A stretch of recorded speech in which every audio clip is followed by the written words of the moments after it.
but I feel good.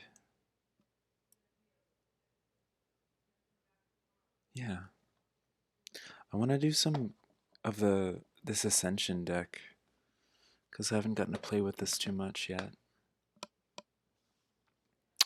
Tuesday was really fun. We had a great, like, 3.5 hour conversation with Dash Kwiatkowski about their show Liminal, and cool stuff there. The whole thing is available on YouTube. I watched some of it back. I was so tired in the interview. I was so, like, in the first hour, I was so sleepy and like confused at what was going on. It's pretty funny to watch back. And then I start rambling and like people are like, who's Pander, you should focus more on your guest. And I'm like, yeah, that's true.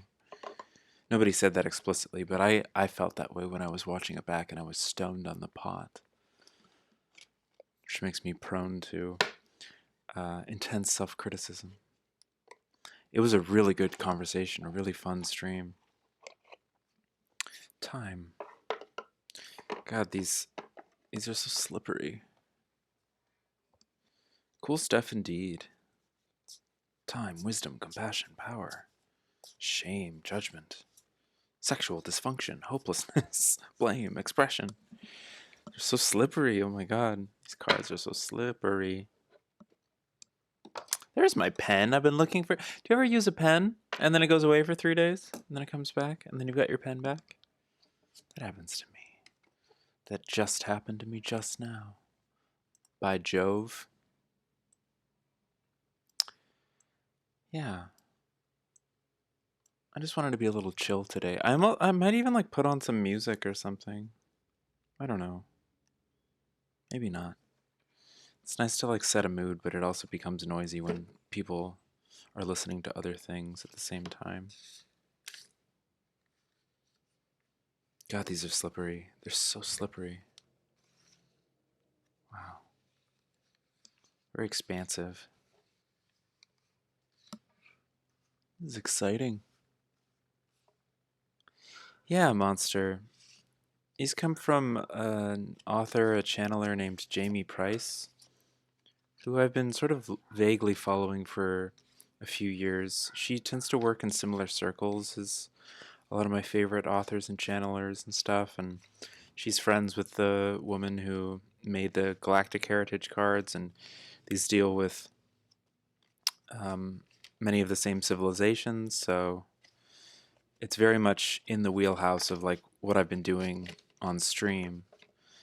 So it's fun to like introduce a new modality, or not a new modality, but a new deck, a new flavor of the same modality. And God, these cards are so slippery. They just glide. It's really cool, and it's exciting, but it's also like, oh God, like I hope I don't lose any. Like if they fly off the table or something. But they're cool. They're certainly very cool.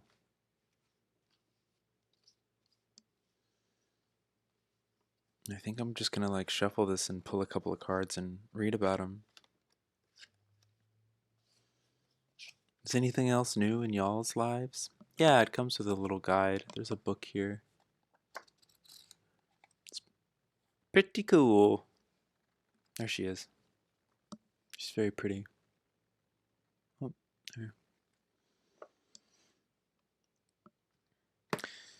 Channelers are often very pretty, and I say that with extreme modesty.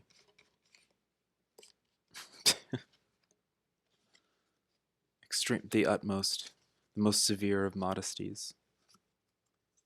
It was also fun rewatching the interview because of like how different my energy is in different scenarios. Like I had 4 hours of sleep before I turned on OBS, and so my mind just sort of went straight into like from sleep mode, from like dream time mode into like, oh my god, I'm hosting someone and we're supposed to like promote something that they're working on. Hello, offline. So those are like very different energies to switch back and forth.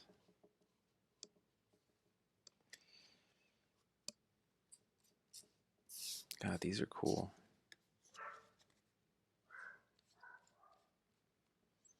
Oh, speaking of which.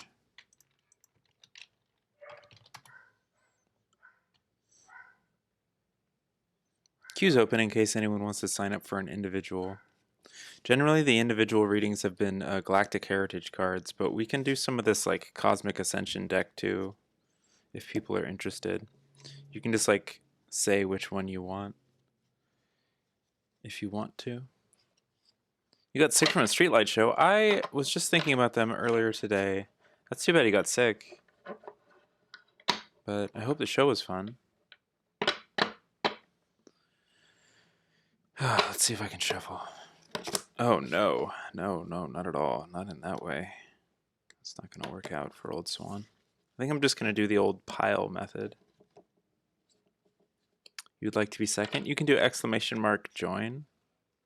You'd be first because no one else is in line.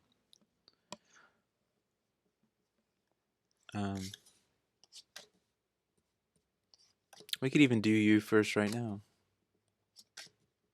But if you'd like to be second, we can wait until someone else wants to go. I could go first. I don't know. And I'm still getting used to this deck, so this is interesting. I just wanted to start out with it, just to see. And then maybe like pull accompanying Galactic Heritage cards to see like if there's any correspondence. Because they deal with a lot of the same civilizations and themes, but just like from a different approach, which is really neat.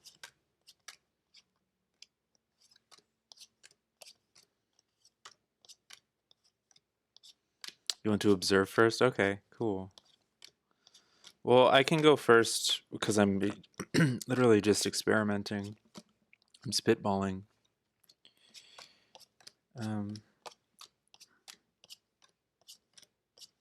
These are really cool. I like these a lot. I love the look of them and the feel of them. Very like volatile.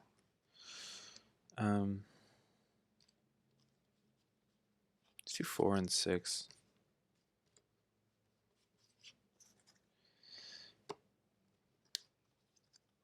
Well, we could do a third one. Let's do 4, 6, and 1. That's cool. That's a good solid amount to shuffle. Oop.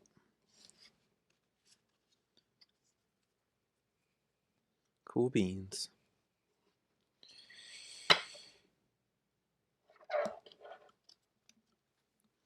The pit was sick. You're gonna see him at the will turn? Oh, cool. On the mezzanine. That sounds fun. These cards don't shuffle at all. God, they just don't want to shuffle that way. Which is fine. I can mix them around. This one's jumping out at me. So let's do that. Let's do 3 of this and then 3 of the Galactic Heritage. Just to see what happens. Okay, you. And bottom to the left, it says. Okay, there we go. That's pretty bottom to the left. Cool. But I was watching a friend of the stream, Cartoon Therapy's stream earlier today, and he made a new alert that was a bunch of manatees wearing like punk and ska shirts, and they're singing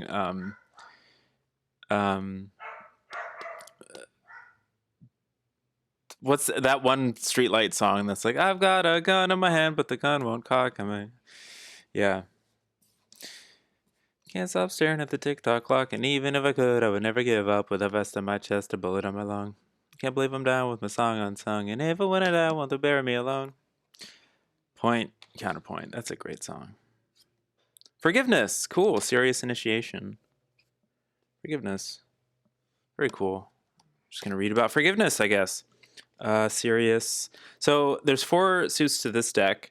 They each deal with... Oh, cool. I need to read more of this book because this book seems to have very in-depth, fun covering of like the civilizations from a different perspective that I'm not used to, which is very exciting. Pardon me. Okay. So we're in Sirius. There's 4 suits. There's Sirius Initiation, Lyra Awareness, Pleiades something, um, Orion Releasing, and Pleiades Expanding. Okay, so Sirius Initiation, Forgiveness. I'm a big fan of forgiveness. You know, sometimes this is controversial, but I think, you know, that's. Don't be a pussy. Don't be a fucking puss. Don't be a little. Don't be a fucking little. Don't be a fucking. Anyway, forgiveness. I can't forgive people who can't forgive people. Uh, I forgive easily and create from freedom within. So there's like an affirmation. Forgiveness is a powerful catalyst that allows you to alchemize challenge into empowerment. Love that. It changes your internal vibrational information. The Syrians deeply understand the connection of emotions and thoughts to your physicality. Forgiveness is not about condoning abuse or allowing it to continue, which I need to stress because almost every time I bring up the concept of forgiveness, half of the chat interprets it as condoning and excusing. And it's like, no, no, no, no. Those are definitions that have been conditioned into us to stop us from forgiving ourselves and each other. That's a bunch of nonsense. Forgiveness, in my opinion, is one of the most powerful, like, strong actions that humans can do in like any situation. Forgiveness, I'll read the sentence again just to drive it home because I'm feeling intense about this right now. I need to forgive those who have different definitions of forgiveness. Forgiveness is not about condoning abuse or allowing it to continue. You are wise to remove yourself from a dangerous situation. Forgiveness releases perpetrators from your inner world. That's very important. You begin to release fear, victimhood, and lack of worth. You are now free to know your true worth and capability, which is limitless. Self-forgiveness is necessary too.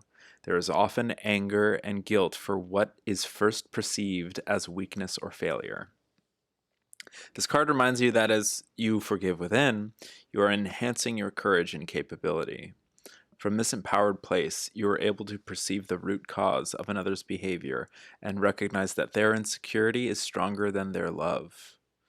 Ooh. Wow. You will no longer feel the need for retribution or shrinking back from your own expression. The light language is consciously and unconsciously bringing up ideas that need forgiveness. Observe what stirs in your life as it supports you to release vibrational discord from within. The light language are the scribblings and letterings and so forth on the card. The serious light language seems to be these rows, which is very interesting. Reminds me of one of those signs that people put in their yards. It's like they must have gotten that from Sirius energy. The in this house we, etc., etc. Does everyone know what I'm referencing? I feel like you do. And then at the end of the explanation, it gives like 4 little bullet points at the bottom of the page. Remove yourself from an abusive situation and forgive from a place of safety. Stand up for yourself by holding your boundaries and saying no with compassion. Forgive easily and live your life from freedom within. Appreciate your past challenges for the strength you have now. Ooh, forgiveness. Very cool. What's the next card? Clairsenses. Like clairvoyance, clairaudience, clairaudio sensations. This is another serious initiation card. Heavy on the serious already. 2 serious right up front. Very cool. Just taking a look at the differences in the light language. You channel light language? That's awesome. I'm reading a book about that right now from Jamie Price, who made these cards. I think it's called Opening Up to Light Language. I can't remember. It's really, really good. I'm only like, I've only just begun, but it's really, really fascinating. And I'm a big fan. I love light language. I love glossolalia. I think it's really cool. I think it's interesting how we block ourselves off from it because it can feel embarrassing or inauthentic depending on where we're at. And yet it doesn't need to. It can be very, very expressive and opening, and I like to try to like incorporate it in the music that I make, but like in subtle ways. Um, it gets a pretty bad rap, I think, under like capitalism, what with the weaponization of new age spirituality and so forth. But I think it's a really wonderful modality, and I'm always curious to learn more about it. There's a great episode of this interview series called Interviews with Extra Dimensionals, and the first episode of the third season, it like dives headfirst into light language, and I really need to finish that episode because my I finally got the the cojones to cancel my Gaia subscription because I was sick of paying $100 a year for something that I only watched like every now and then. That's another thing that has like a really weird rap. A lot of people think that Gaia is like evil, which is I get it. I can see most people's that I think one of the I can see everyone's perspective like all the time, and it fucking sucks sometimes. Not to be too much of a bummer, but it gets really exhausting sometimes. Being able to understand why someone hates something so much and why others love it so much. So I've been trying to like take care of my energy lately with that stuff. I would love to hear more about your practice offline. Clairsenses. Let's. I feel like light language is in itself a clairsense. Let's read about that. Clairsenses. My clairsenses continue to expand with my peace. Extreme empathy is pretty taxing at times. Absolutely. You can share some of the ones you channeled if you like. Sure, if you feel comfortable doing that. Are they like videos or something? Or images? My clairsenses continue to expand with my peace. Beautiful. Okay. Clairsenses are your intuition, extrasensory perception, or psychic senses. Clair means clear. Your clairsenses provide you with fuller information that is not evident with your physical senses. In brief, the main clairsenses are clairvoyance, seeing, clairaudience, hearing, clairessence, smelling, ESCENSE, clairessence, like fluorescence, clairessence, smelling, clairgustance, ooh, tasting, clairgustance, clairsentience, feeling physically, clairempathy, feeling emotionally, claircognizance, knowing, channeling, and astral travel. They also include at the end. Your clairsenses are not bound by space or time and may require some interpretation. It is important to learn to trust your intuition without letting psychic information lead your life. Ooh. Most future psychic information can be changed through free will, which is such a... I love this. I love the way that this is written. So often people are like, well, a psychic told me this once, and so I've fixated on it, and now it rules my life. And it's like, well, and so it is, Um, we forget that destiny and free will are intertwined, and we are at the driver's seat, I think. Hi, Penjies. Thank you. Hello, Heltran. I really like that they emphasize those things. It is important to learn to trust your intuition without letting psychic information lead your life. Most future psychic information can be changed through free will. I love that. That's also why I like reinforce on this stream so much that I'm not like I'm not a fortune teller, or like I can't tell you. That's not how this works. That's not how it should work, in my opinion. I mean, I don't really believe in shoulds, but if someone's going around telling you that they like know what's in store for your future, they can give you a possibility of what's in store for your future. They can like give you an idea, and it's always up to you whether or not you want to act on that through your free will. This card is signaling that your psychic senses are awakening further. Study them, practice with them, and learn to utilize them. As you begin to work with them in more depth, your trust and your ability will increase. As master geneticists, the Syrians understand humans' connection to the subtle realm that the clairsenses bridge. Ooh. Wow. This is going to take a lot of rereading. Like over time.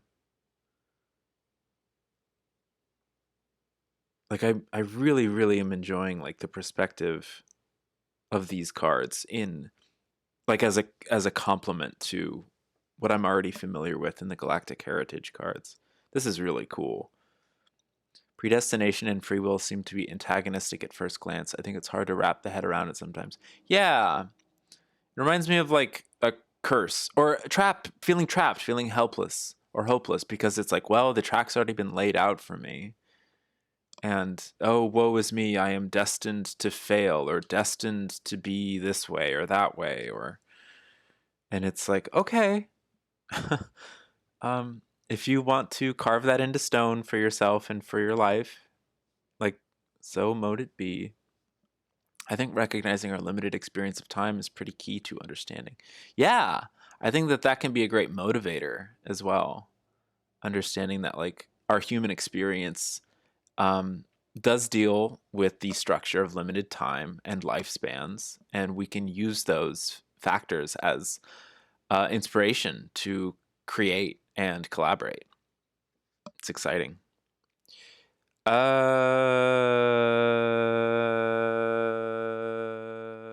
Yes, trust the power of your intuitive connection. It is growing. The light language is enhancing your intuitive understanding and communication. It is helping you to release blocks and fears to your deeper knowing.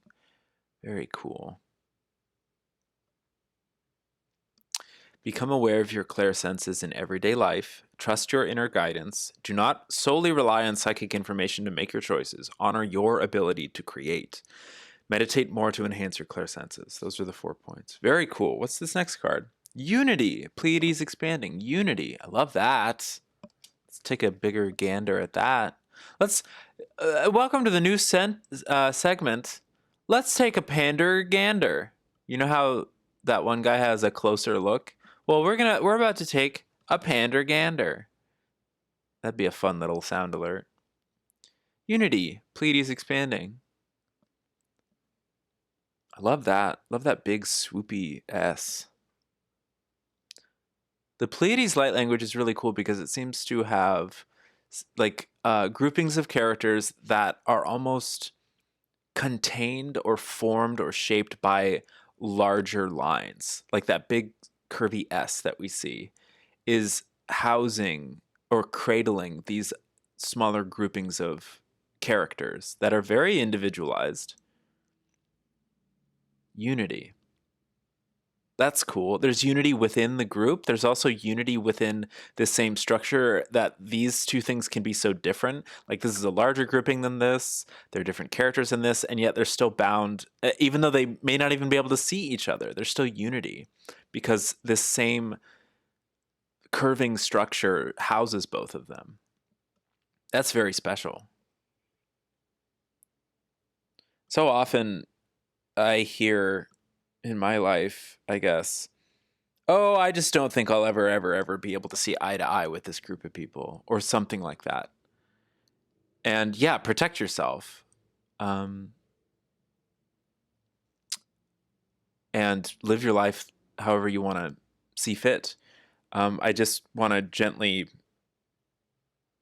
be like, we're all the same. We're all the same species. Like we're all here experiencing the game together.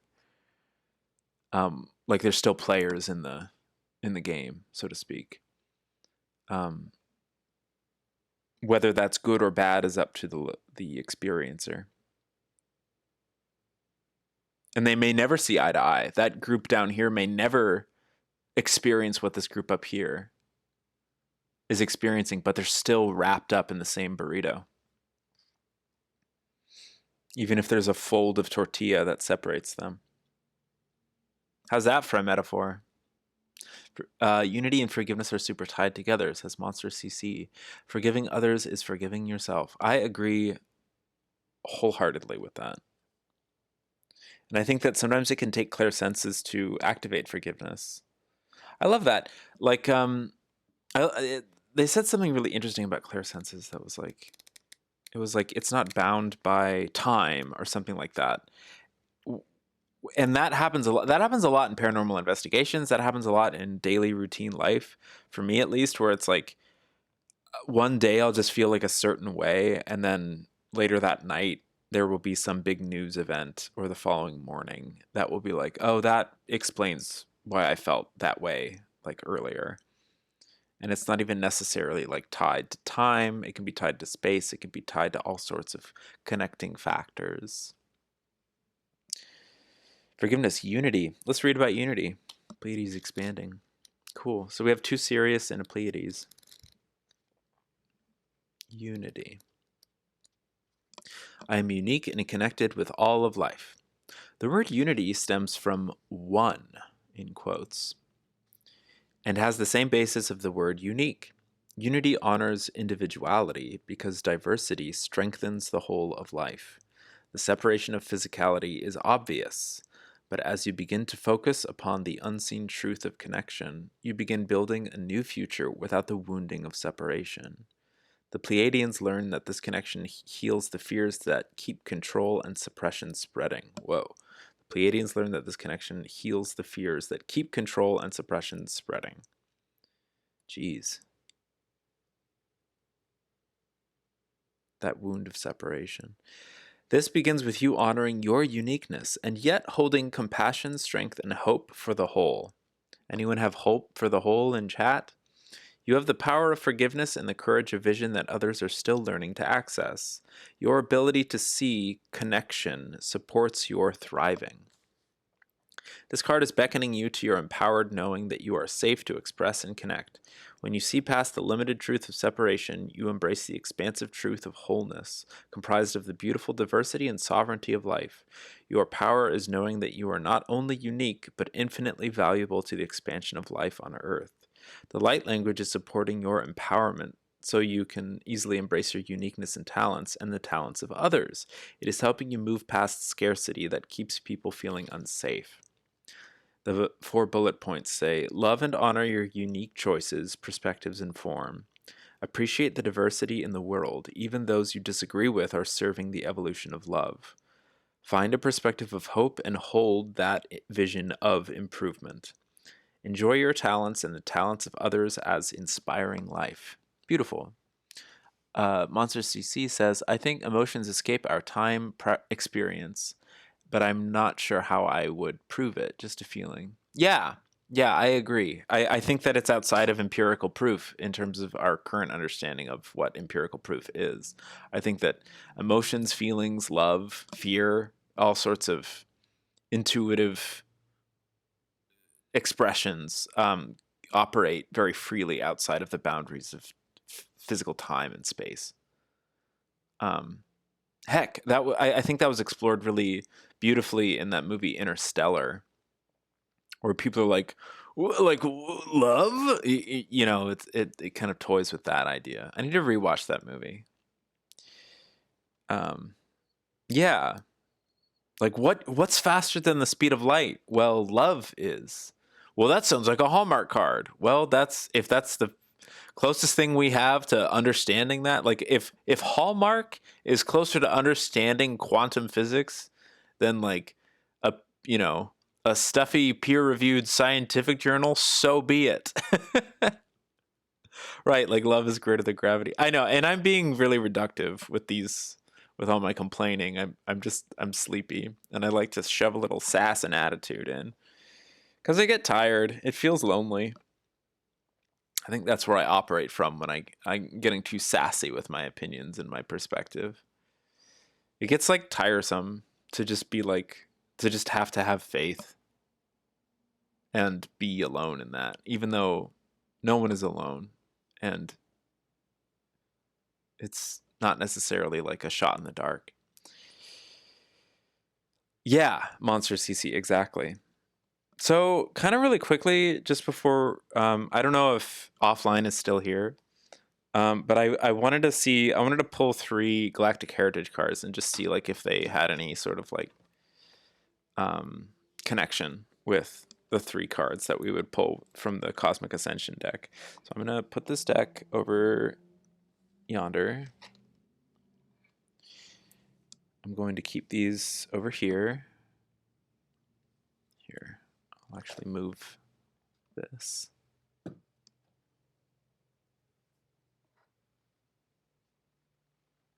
Hi, offline. Okay.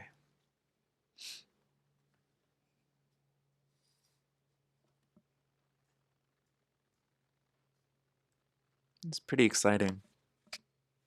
I need to find a sexier way to like scratch my nose. Is anyone in chat have like a sexy way to scratch your nose? Like what kind of god, I tell you.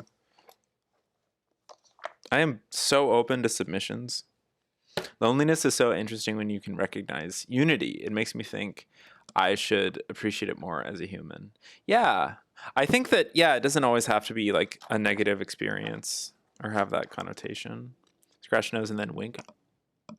How do you make winking sexy? Maybe I should close my mouth.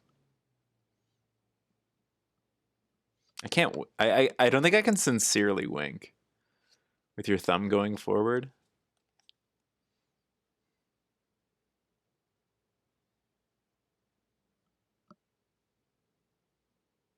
Like that? Like is that how the I used to go like that. I think that's habitually what I did as a child. My nostrils rule my life. Gotta do a little eye fucking.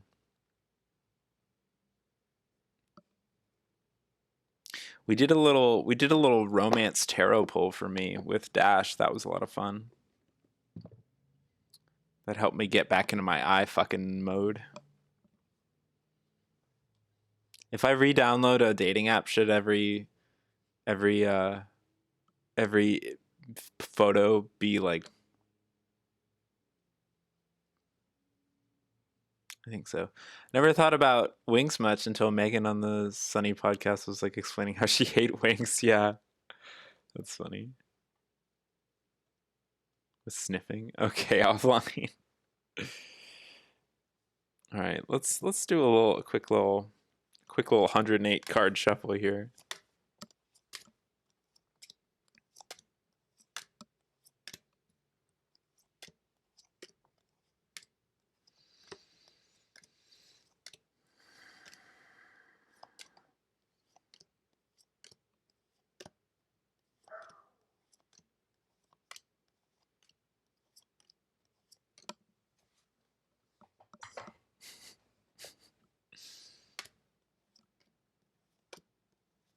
Forgiveness, clairsenses, unity. Sirius and Pleiades. Forgiveness, Sirius, clairsenses, Sirius, unity, Pleiades. I love the idea of initiation. That ties into what I already sort of understand about Sirius, like in terms of the teaching sense, like the mentorship and the genetic alteration, the like overseeing aspect. Pleiades expanding, sharing cultural ideals. Also from a mentorship perspective, but like that's like where I'm at right now. Like I'm just currently really interested in understanding the similarities and differences between Sirius and Pleiades civilizations. Like how can I help distinguish them, and are distinctions even like productive to be like, oh, this civilization acts like this, that civilization drives like that, this civilization orders a coffee like this. It starts to get into the realm of like prejudice. So it's like, well, for the purposes of like teaching and sharing knowledge, like what do I need to know right now about the entire history of this vast complex civilization from this star system versus the entire history of a vast civilization from that star system? It's tricky. Okay, so I did 1, 4, and 3. No, I did 1, 4, and 6. Perfect.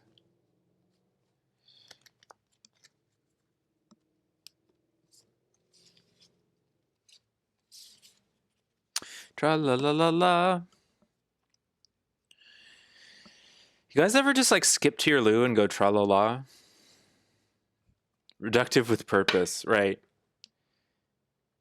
Thinking about like the positives of categorization and like lumping people into groups for the purpose of like education or something. Like, is that where does the intention start and stop? And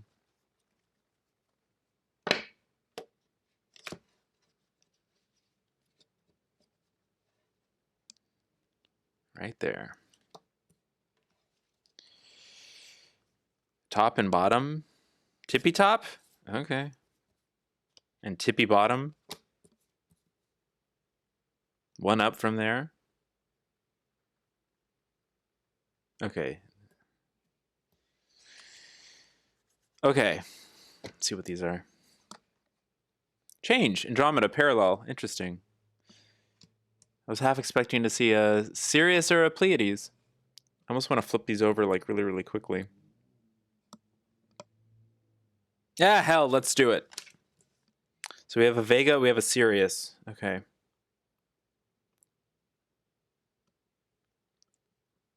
Wow.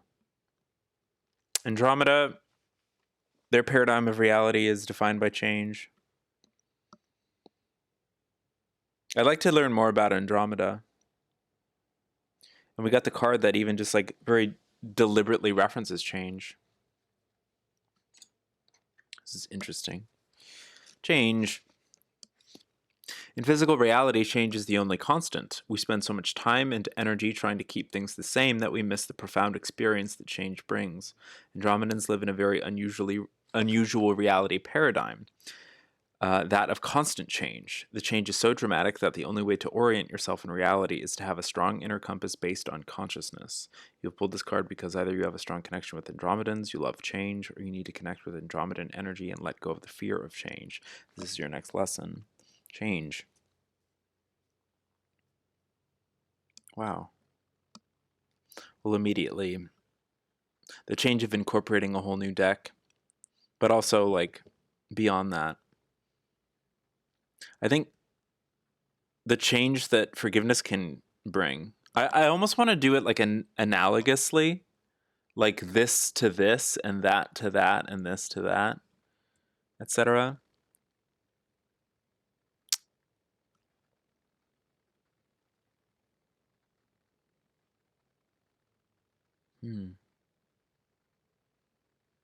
Change. Also, the unexpected change of drawing a card that was neither Sirius nor Pleiadian. There's a lot being toyed with here. But I want to focus on change and forgiveness, I guess, because I am placing them analogously. Yeah, forgiveness can bring about great change. And sometimes it requires a person to change in order for them to be open to forgiveness, giving or receiving. Long-term goals, clairsenses. Long-term goals for me is to develop my clairsenses even more. And they can help with long-term goals. But also this card, this clairsenses card, talked a lot about how it's important not to let psychic information rule your entire life. So maybe like getting a sense of long-term goals through practice of clairsenses. However, maybe not like, letting it dictate everything we do. Unity and alone time. That's very cool for these two because alone time is so frequently, separation, isolation, alone time, but I like that illustration. Hold on.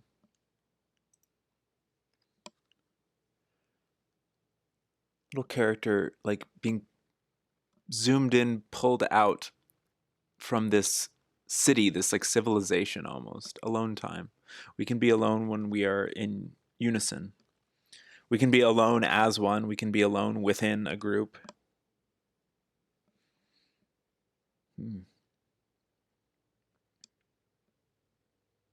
Being alone within oneself, even when surrounded by friends. Oh, thank you for joining, Plant Danny.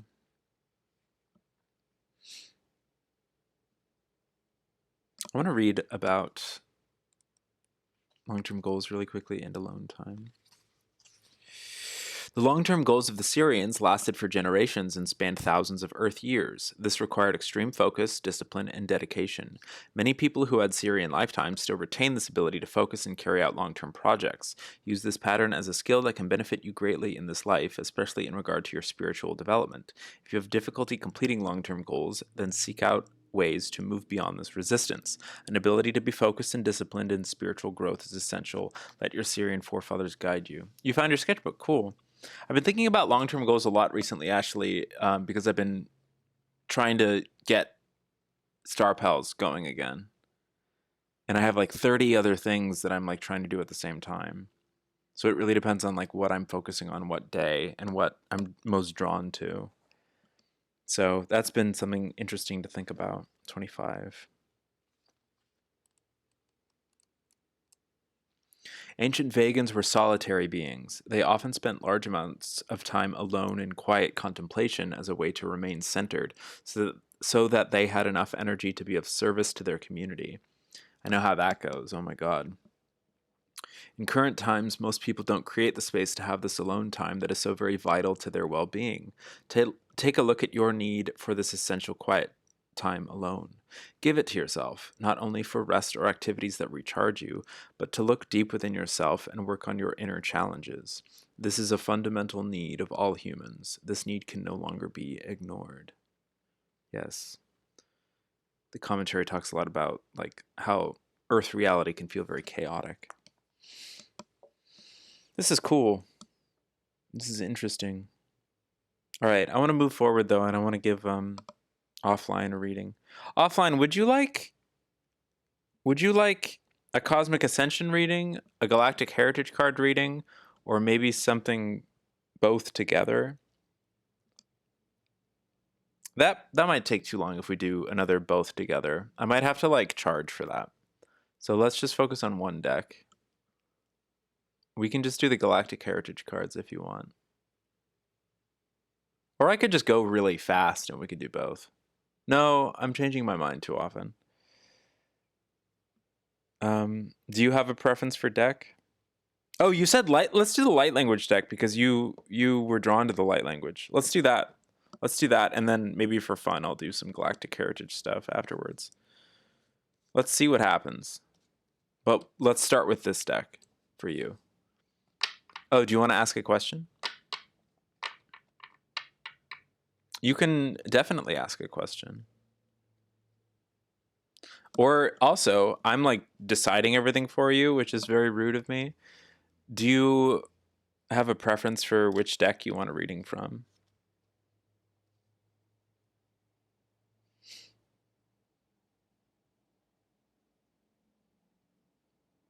I kind of want to do both now, though. Maybe just do one card from each. We'll see how it goes. The second one? You like this one?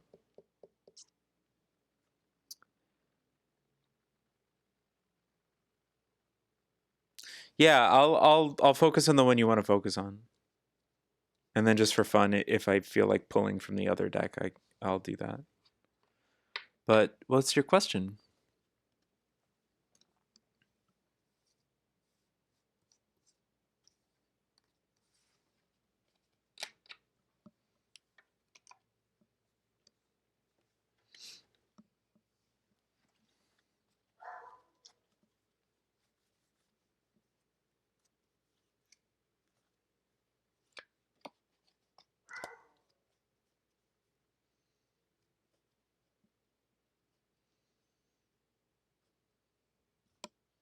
Do you have a question? I'll start shuffling. I want to know some insight about my great grandfather, how allegedly found 2000 school? Who allegedly found 2000 school? Like founded 2000 schools? Or what do you mean by found 2000 school? You can get some insight about your great grandfather. Found 2000 school. Oh, like founded. Wow, that's a lot of schools. Well, it sounds like someone who cares a lot about education. That's the at first glance.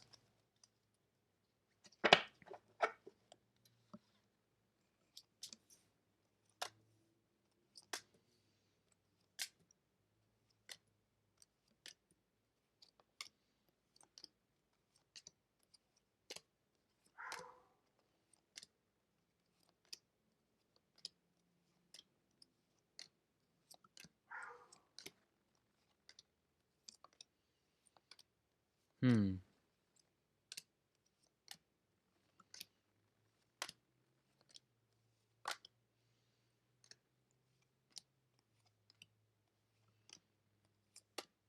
Did you just recently learn about this person?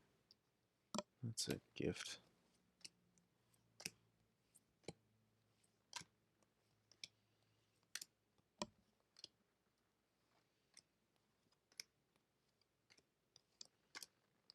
Yes.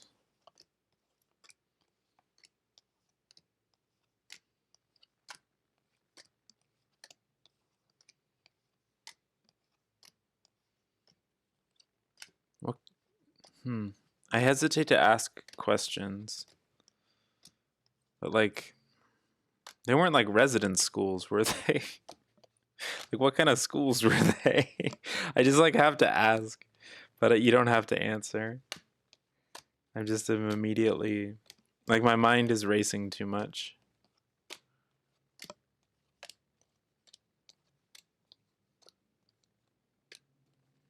2000 schools.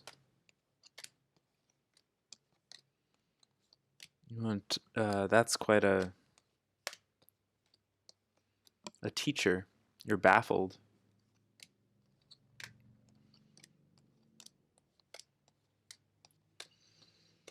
Can you pick two numbers between 1 and 7 and type them in the chat? 1, 2, 3, 4, 5, 6, 7. Small religious schools. 5 and one more number.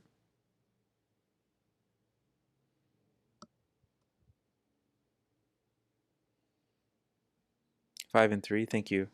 It'll be these two because of the way I counted them out. Very good. Very good.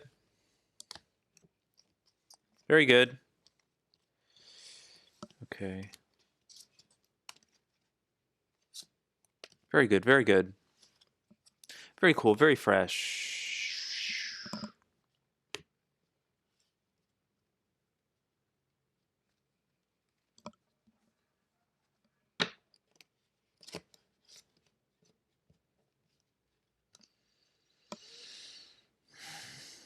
Hmm.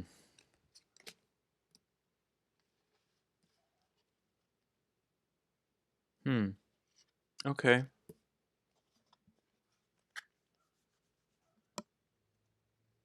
Okay.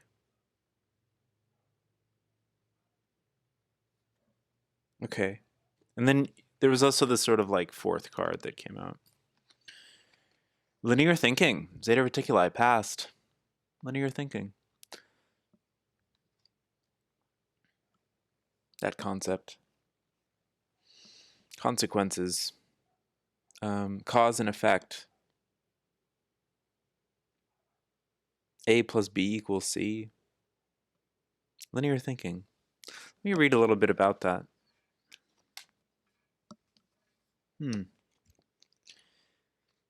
When beings stop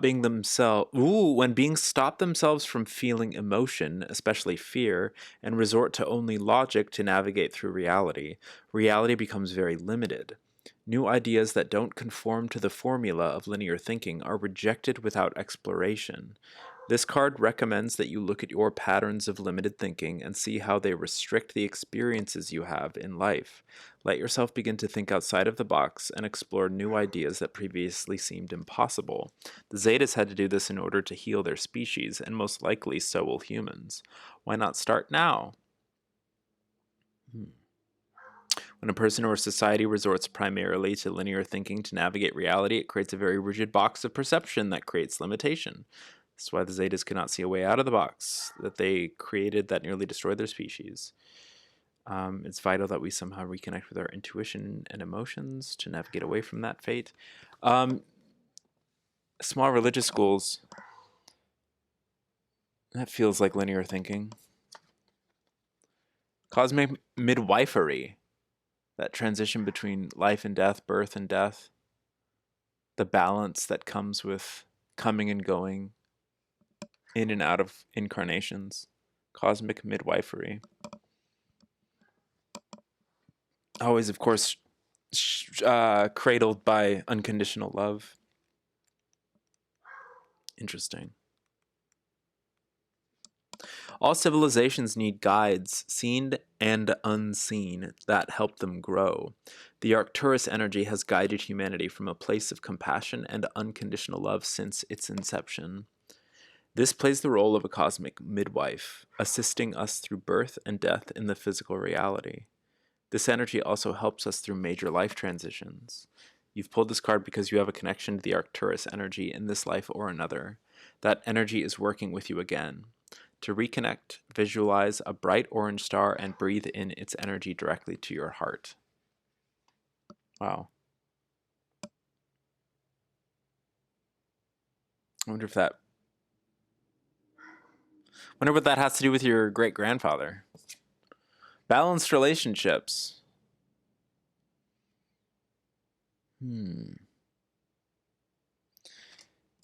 Wow. This is cool. We have 8 and 88. We have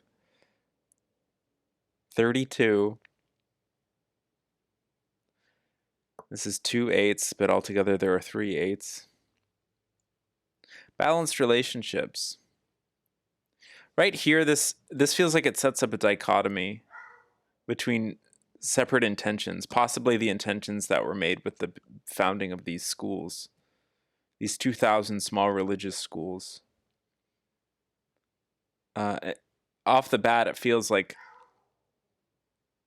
it's executed with great linear thinking. However, the intentions could possibly be that of the unconditional love of cosmic midwifery, trying to help people how that person saw fit, answer questions of life, death, birth, afterlife, religion, the comfort of religion and mythology. But when it's ingrained into people through schooling, that's a pretty linear, limited way of doing something, or it can be. I don't know your great-grandfather. Literally everything I'm saying is based in assumption. I don't know what my dog is barking at either, or if you guys can hear that. But he's really going at it. Hi, Gabby Bear. Sounds like you. Are you a religious great-grandfather? You heard the dog. Balanced relationships. And this seems to be like a bridge between these two things. Obviously. Or maybe not obviously. I say obviously a lot for things that like click. But I'm only looking through my eyes. 88.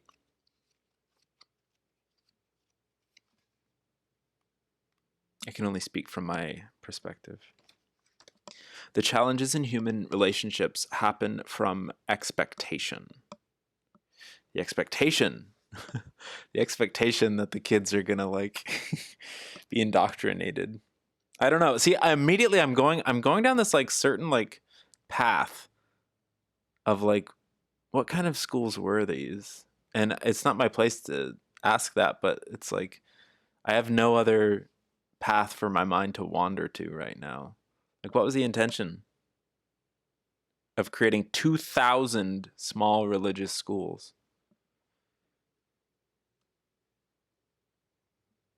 On the surface level, it's like, oh my goodness, that person wants to help educate children. But on the other hand, it could be like, that's a reach for an enormous level of influence in terms of spreading a particular ideology.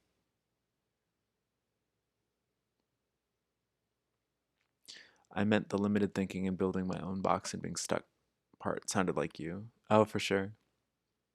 Not necessarily a cult, but yeah, why not? A lot of people use that word to define all sorts of things, especially when it's like, um, sorry, I was distracted by the poof in my hair. Like that's a, like, would you call organized religion a cult, etc.? A lot of people do, a lot of people don't. Definitions are pretty malleable. Balanced relationships, 88. Yeah.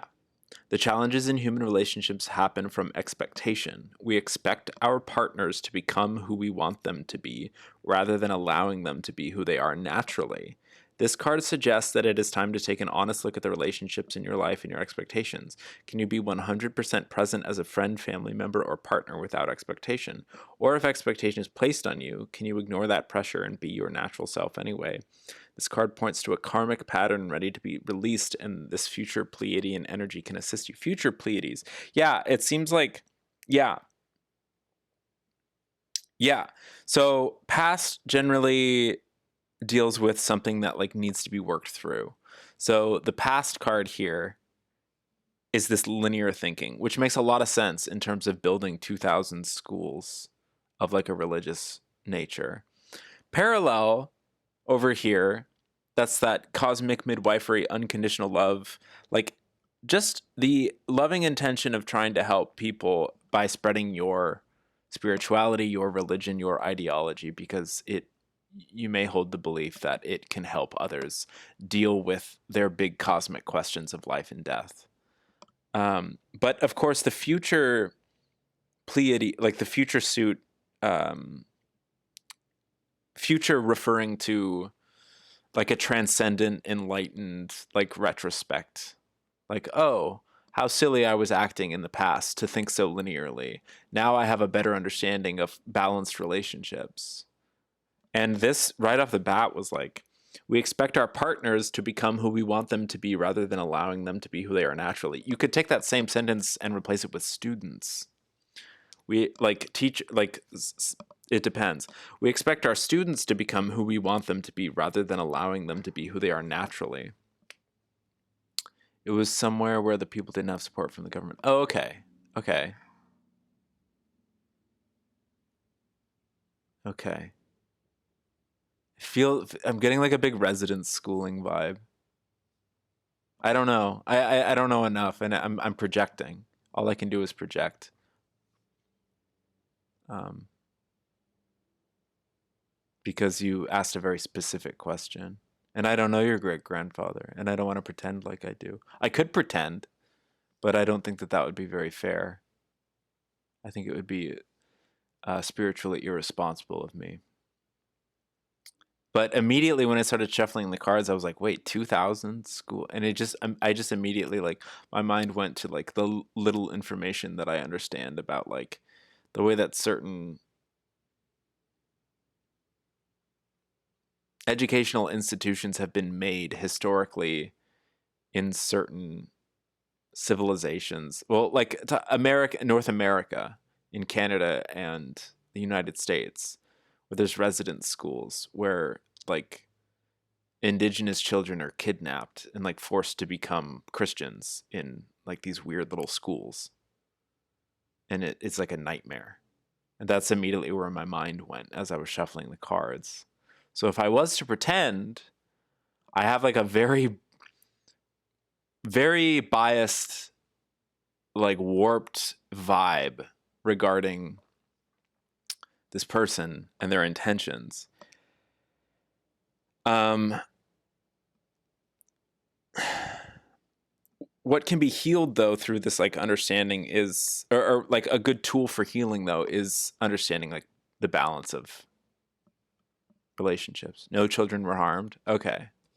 Well, you wanted me to pretend. How do you know? How do you know? See, like, look, this is why I generally like to give like generalized readings because I'm not gonna. It's like I'm not a magician or like you know. But and I have my own biases that I'll project. The children went willingly. Actually, okay. Is this in America? This is like very confusing. Do children willingly ever go to school? I don't know. I don't know what's going on. But is any of this like providing any sort of insight? Because the farther I project, the farther away it's going to get from like an accurate representation of whoever your great grandfather was. No, it was in Saudi Arabia? Whoa, interesting. Well, that's good for me because I know nothing about Saudi Arabia. So that actually helps a great deal in terms of stopping me from projecting my like American ass views and stuff. Interesting. Well, cool. Got balanced relationships. Did it? Hmm. Hold on.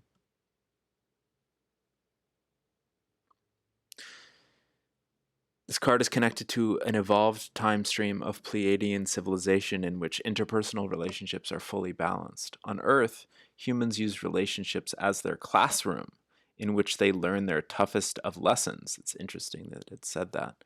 Relationships are also used as a way to balance karma, but this means that relationships on Earth often contain a lot of pain and suffering. This is mostly because humans don't feel complete. They have expectations that their spouse, family member, or friend will fulfill a need that they are not filling for themselves. In the new paradigm, that type of relationship cannot sustain itself because the human is acting from a place of need or lack rather than wholeness or joy. There wasn't a single way of entertainment, so all they did was work. Wow. I have like so many questions.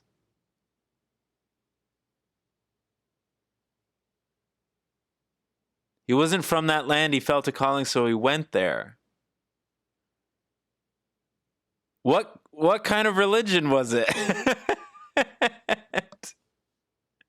Was he a missionary? What? Right, small villages. Yeah, yeah. That's the same thing that I was talking about, or it's the same energy. I was not necessarily like the nightmare of like a kidnapping in a residence school and stuff, but it's like, is this missionary work? Like, I feel like my initial intuition was still on the money, but I don't know. This is very exciting how new little tidbits of information keep popping up. Um, hmm. Yeah, I mean that's the kids went willingly. I'm so like suspicious of this whole thing, which is so like not accurate of me or not necessarily like my I'm just sitting here in judgment basically. That's why it's hard for me to be given the task of like can I get some insight on this dead person and their actions? Like, I don't know. I can judge that person. Like they would rather learn than work. Yeah, I imagine so.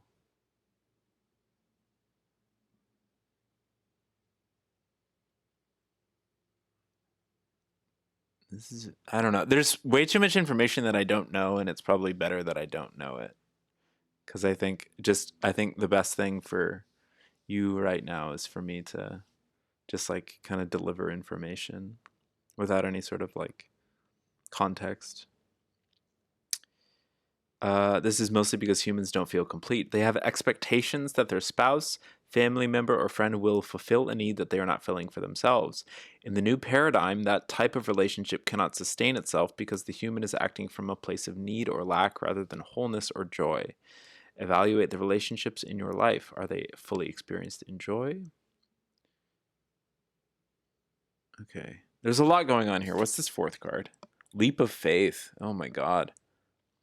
Leap of Faith. The Orion Present card.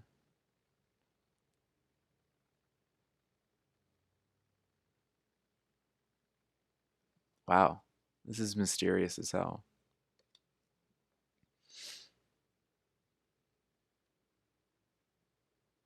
Maybe your great-grandfather was taking a bit of a leap of faith when they traveled to Saudi Arabia to set up 2,000 schools.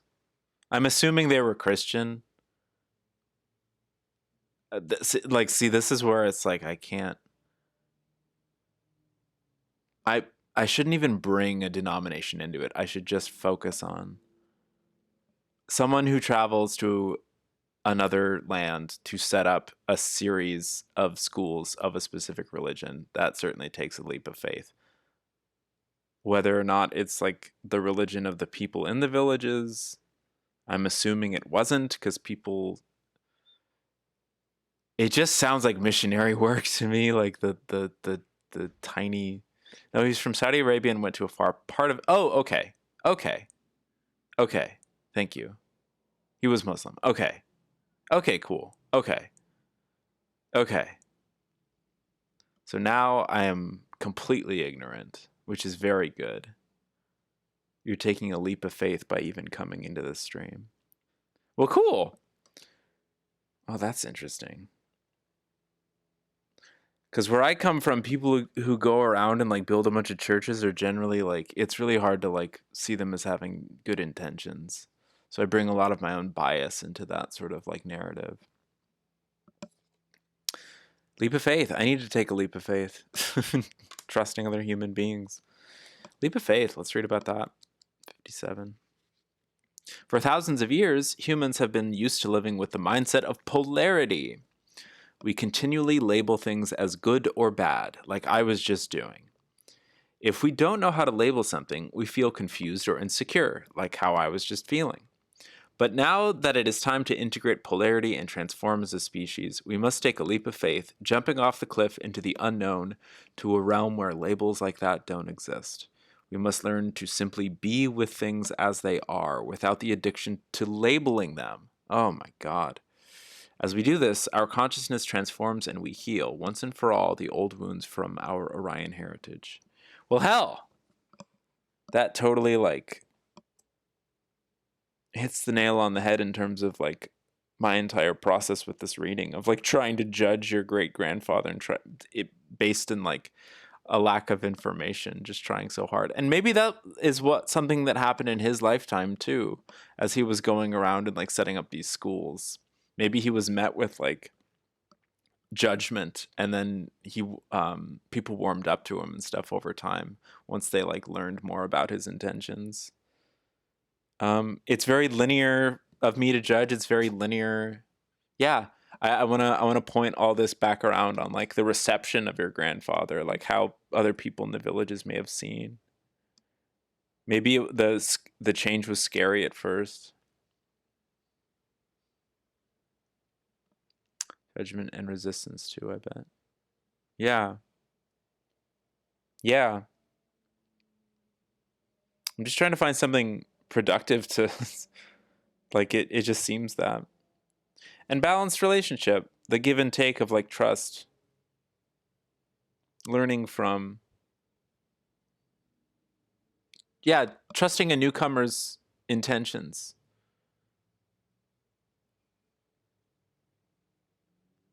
Balanced relationships. Letting go of the expectation. Oh, who is this? Why are they setting up these schools? What is their motivation? It can take a leap of faith to trust somebody's motivation. It can take a leap of faith to like trust in the like trust in the good intentions of strangers. Because I think mistrust of strangers is just straight up linear thinking. Meanwhile, that relationship of exchanging experience and trusting strangers can be metaphorically compared to the passage in and out of life and death. The life and death of a certain paradigm of understanding. Oh, these types of people who do this type of work are probably motivated by this type of intention. Not necessarily. Not necessarily. I like that balanced relationships is 88. That feels like a very balanced symbol. Yeah, he sounds like a wonderful person. That's cool. Well, I'm glad that I misunderstood him. because it helped me grow in that moment. I think sometimes it's hard to separate our perception of religion now versus how ubiquitous it was in the past. Like, to be suspicious of a religious person isn't much different than how people viewed non-religious people in the past. Yeah, there you go. There you go. That shift in paradigm and how it can take a leap of faith to just be like, hey, this is a human being. No matter what their intentions are, like, most people don't have malicious intent. And even people who we perceive as doing evil acts in this world are usually coming from a place of they're trying to protect something that they love, and they just have forgotten that, like, it's not fair to go around like, causing harm to others. Normally good to be suspicious of religion and strangers on Twitch. Yeah, sure. Yeah, definitely. I think that's why I met that prompt with that energy. Like, that's the paradigm in which we currently live. It's always open to change, and it's up to us whether or not we want to see that change within our lifetimes. It can take a leap of faith.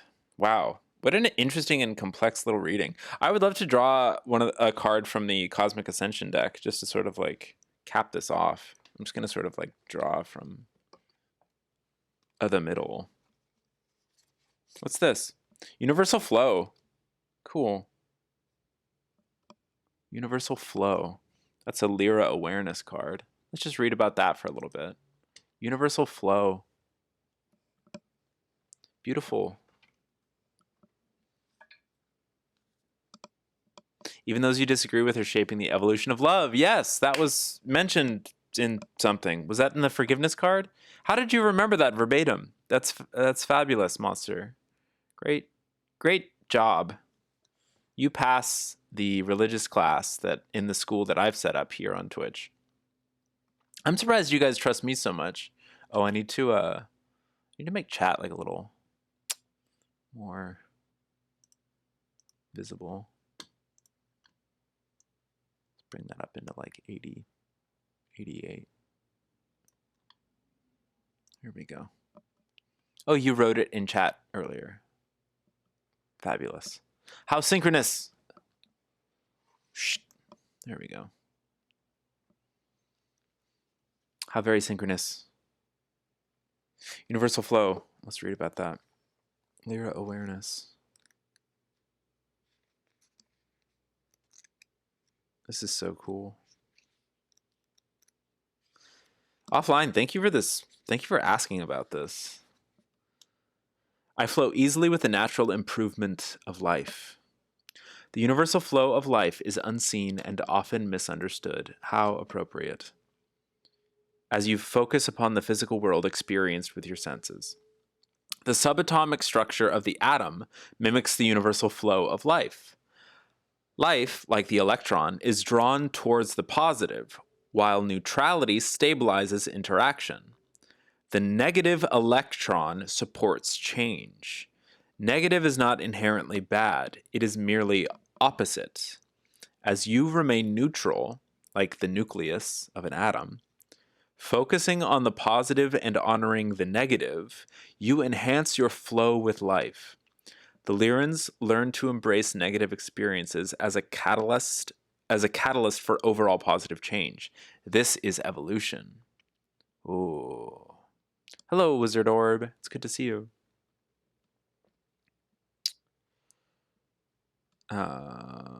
This is evolution. This card asks you to see beyond what is already formed and create the new with your focus. Change can be a stable movement from one form to the next as you appreciate your interaction of life. When you hold your intent for improvement and believe that beneficial change is possible, the atomic structure that is currently unseen is pulled into form through your intent and action. The universal flow of life is a divine, benevolent force that supports your progress towards improvement. Utilize it with focus. The light language is weaving a deeper understanding of the invisible forces that compel and create life. It is releasing your fears of your creative abilities so that you flow more easily with love. It's beautiful. I like the little dots too. That's very nice.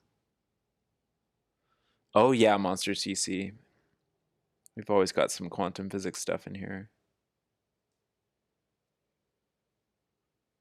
It's all very connected.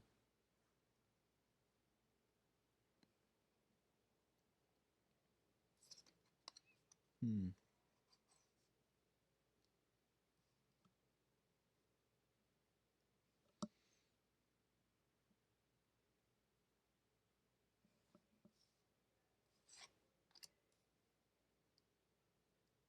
Here we go. So each of these have like 4 points at the end. Shift your perspective of the negative to beneficial change progressing over time. Remain neutral to support a stable environment for change. Trust that the unseen flow of good is supporting your desires. Relax and enjoy your life more. Universal flow. Lyra awareness. I flow easily with the natural improvement of life. It is inherent. It is inherent. I love that. That's a comforting thought. And it's one I think that we push back against a lot. Because it doesn't feel like things are getting better all the time. I have to admit it's getting better. It's getting better all the time. Who was that? The dang Beatles? Universal flow. Well, heck, and back to your great grandfather. Yeah, the improvement of life. I like that it keeps like saying the improvement of life. Universal flow. This person coming into these villages, establishing like educational centers. Seems like an improvement of life. Seems like part of the universal flow. Maybe not everyone was like super into this change, but then eventually it was seen as a great positive. I have to admit, I started out suspicious of your great grandfather, and now I'm a fan of your great grandfather. So that's pretty cool. And that definitely feels like a fluid transition of assumptions and interpretations. Can't get much worse. Well, yeah, I mean, it can go both ways simultaneously. Yeah, about how awful things actually are. What is awful? What is good? Like what um, you know, sometimes tasks that seem insurmountable, maybe after like a nap or a drink of water, are a little less daunting, etc. And the things that I don't know, we have, yeah, yeah,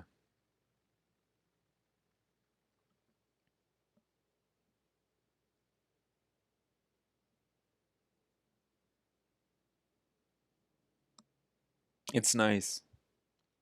I like being alive.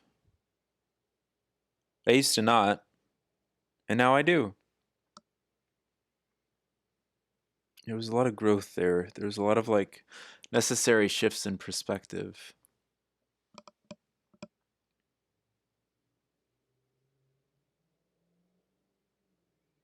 Hmm.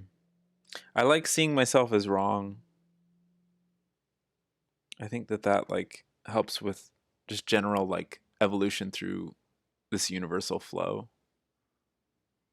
Being alive is cool. I used to I don't know. I used to really romantically embody the opposite of that, and I'm just sort of tired of that. It just feels like juvenile. And it's a vibe that I just like I get and I'm over. I get it. It's obvious. I like it makes me like I don't know. The militance of negativity like makes me want to like confront it with the same level of militance that it insists upon. And it is just so like old. Like it just feels like so last season. Like if I truly continued to embody that, I wouldn't be alive. I wouldn't leave my house to see friends. I wouldn't like want to work on anything creative. Like I can perform it to relate to people online, but it is merely a performance and it doesn't like serve me over a sustainable period of time. That's like my 2 cents on that subject for the day. Offline, thank you very much for this prompt. This has been a very interesting exploration of things. And at the same time, I also, on the other hand, like I have to entertain that perspective constantly because it's very in vogue for like people in my communities. And since I do understand it, and since I did come from that perspective, it's like important for me to hold patience and forgiveness for that perspective. Because not everyone's going to be hunky-dory picking daisies all day long.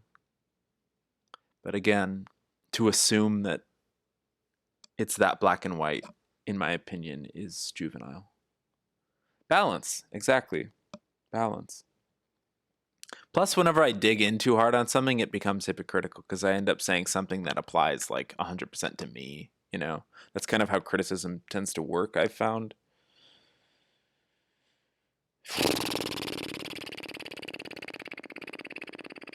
You know what I've been thinking about a lot lately? Um, like terms like subtle realms, intuitive realms, like the when people talk about ascension or what's up, Zasia? It's great to see you. Ascension or like moving forward into another density of consciousness or something. And I talk about third and fourth density and like so a really abridged version of the explanation I got of that from this author and channeler was that us entering into early fourth density just refers to we're becoming more aware and accepting of like subtler realms, meaning like we might take dreams, like we might be able to learn more wisdom from dreams or intuitive experiences.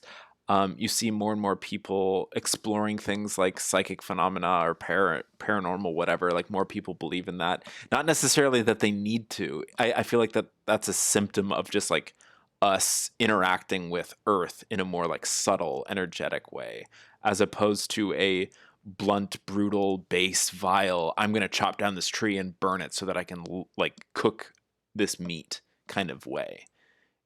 There's like so much going on and there's so many different perspectives and so many different civilizations all inhabiting the same home. So to collaborate and to like understand what works and is sustainable as paradigms shift progressively forward and what is unsustainable. I thought for a long time the possibility of the existence of realms beyond our explanation is very possible. Yeah, like there may be systems that work around us that we will never be able to picture. Sure. Yeah, I think that is like directly tied into it. And I just happen to personally get really, really excited about trying to define these realms, which is not the greatest of pursuits or like the most concrete of pursuits because some are just meant to be as elusive as possible. But just even just respecting, like acknowledging but respecting the possibility of the existence of just like there are many worlds like on top of each other. Like there's what's vibrating in physical reality. So I have like my hand and I have this box and I have this table and we've got all of these things going, like the light, like, and already we're dealing with like subtly unseen realms where it's like photons and stuff are being transmitted through the internet so that you guys can hear and see me, etc., without me being physically in the room with you. Like my atoms, these atoms are not physically in the room with you. Other atoms that are representative of me happen to be physically in the room with you. Um, but also, hey, what if we could like intuitively visit each other, like through empathy and psychic ability and connection and things like that? And we're still a little scared of a lot of that because we still hold on to a lot of things. We're afraid of people knowing our secrets. We're afraid of people popping into our bedrooms, unannounced. Like I don't want someone to astral project into my shower, etc. Like, but why do we create these scenarios? Like that, they all sound um, like comedy film scripts or something. That's not necessarily how this this evolution is going to go. I think just as conscious, because consciousness is inherently going to evolve, People like to say things like, "Oh, that's the way it's always been," when those are like objectively false statements. Nothing has ever been the way that it has always been. That's just not possible. For like, change is one of the only, it change is the only constant, I guess, is what I'm trying to get at.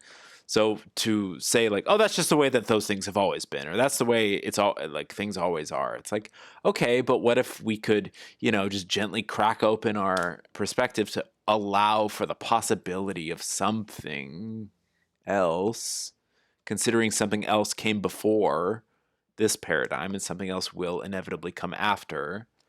So, it's comforting to just sort of sit within the prison of limitation of like, that's the way that things always have been and always will be, and it's never going to change. Like, that's a fun prison, but it's an illusion. And notice how I said fun prison, because that's in my view, an oxymoron.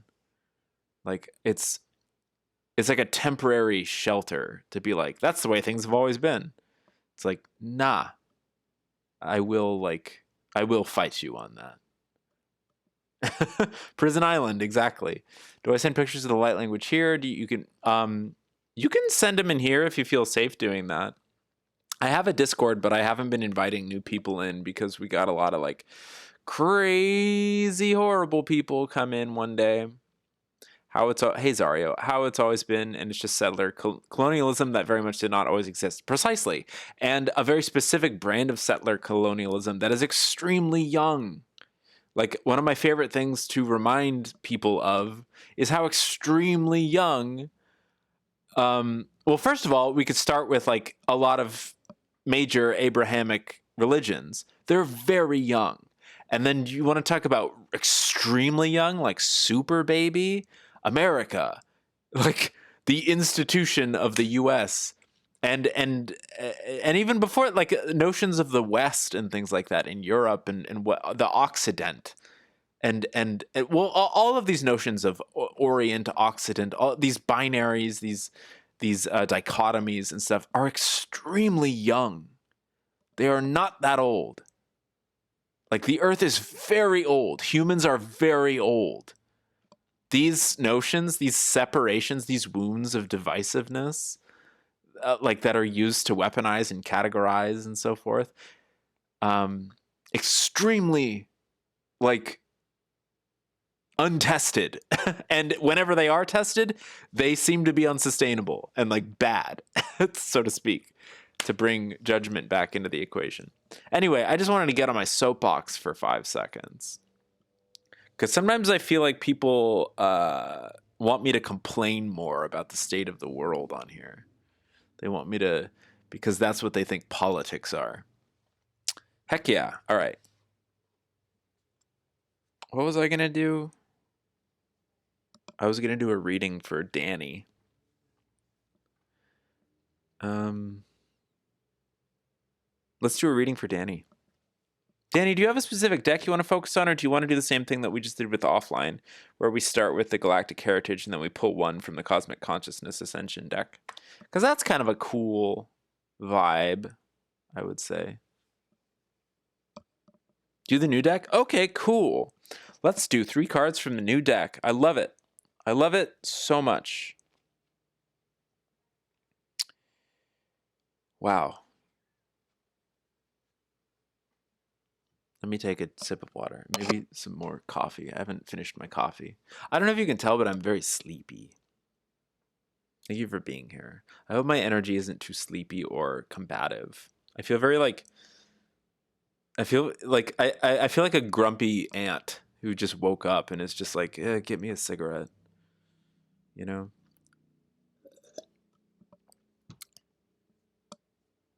Sleepy Panda's nice. That's good. I spend way too much energy trying so hard to not, like, bother anybody. And it inevitably it backfires, because someone inevitably is just like, well, why are you holding back? Or like, why aren't you expressing your thoughts on this subject or something? And it's like, okay, like, do you want me to? Do you want me to? So much in therapy, like, I would feel like my energy, my personal, like, a lot of what I worked on in therapy over the last couple of years is being aware of, like, the way that my energy affects other people, or like the way that I get it, I allow myself to be affected by other people's energy. So like this sort of like, how far does my aura reach, and how far, like when do I lash out at people, or when do I allow others to like kind of like turn their self-flagellation toward me?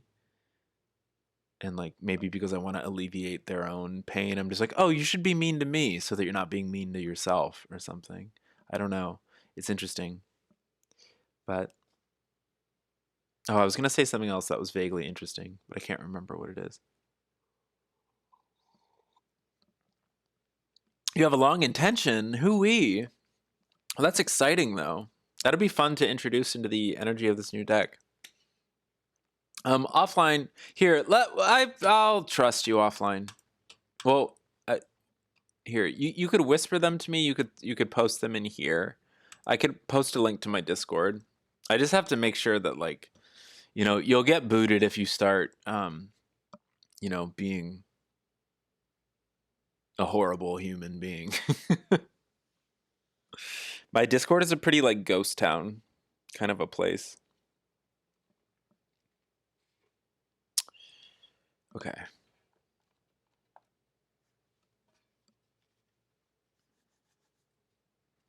But you could post it in Magic in the Discord. Yeah, I don't even know how to get like a new link for that. I could try. There are other ways. In the chat's probably the best way to do it. Okay. Long intention, please tell me your long intention as I am shuffling these out.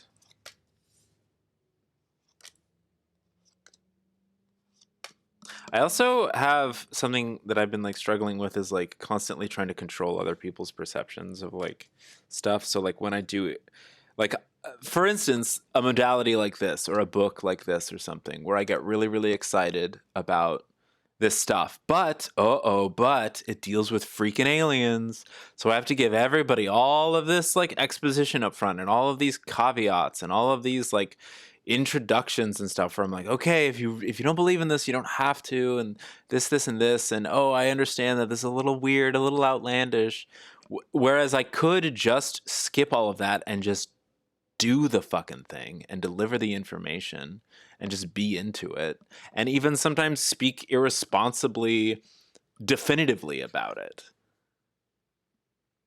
and not feel like that it's being that irresponsible. I think it's because a lot of my friends are like career skeptics, and I want so badly to appease that perspective, to be like, I'm safe, I'm not going to try to start a cult, even though it would be great if I could. Like I'm pretty, not like, I don't know what's going on there. It's something interesting. You might get sent to the abyss. No, you'll be fine. You'll be fine. You've proven yourself to be like a kind-hearted person, I would say. Well, I don't know about that, but like I trust you. I guess my question is, do I bring this up with her later? Wait, you didn't. Wait, Danny, I think that you copied something and didn't paste it.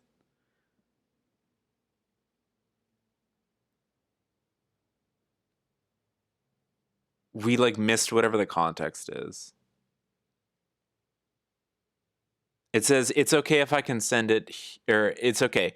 Or you said, okay, long intention, and then it went straight to, I guess my question is, do I bring this up with her later? Could you send that again for us? Because it's not coming up on the chat on screen either, I don't think.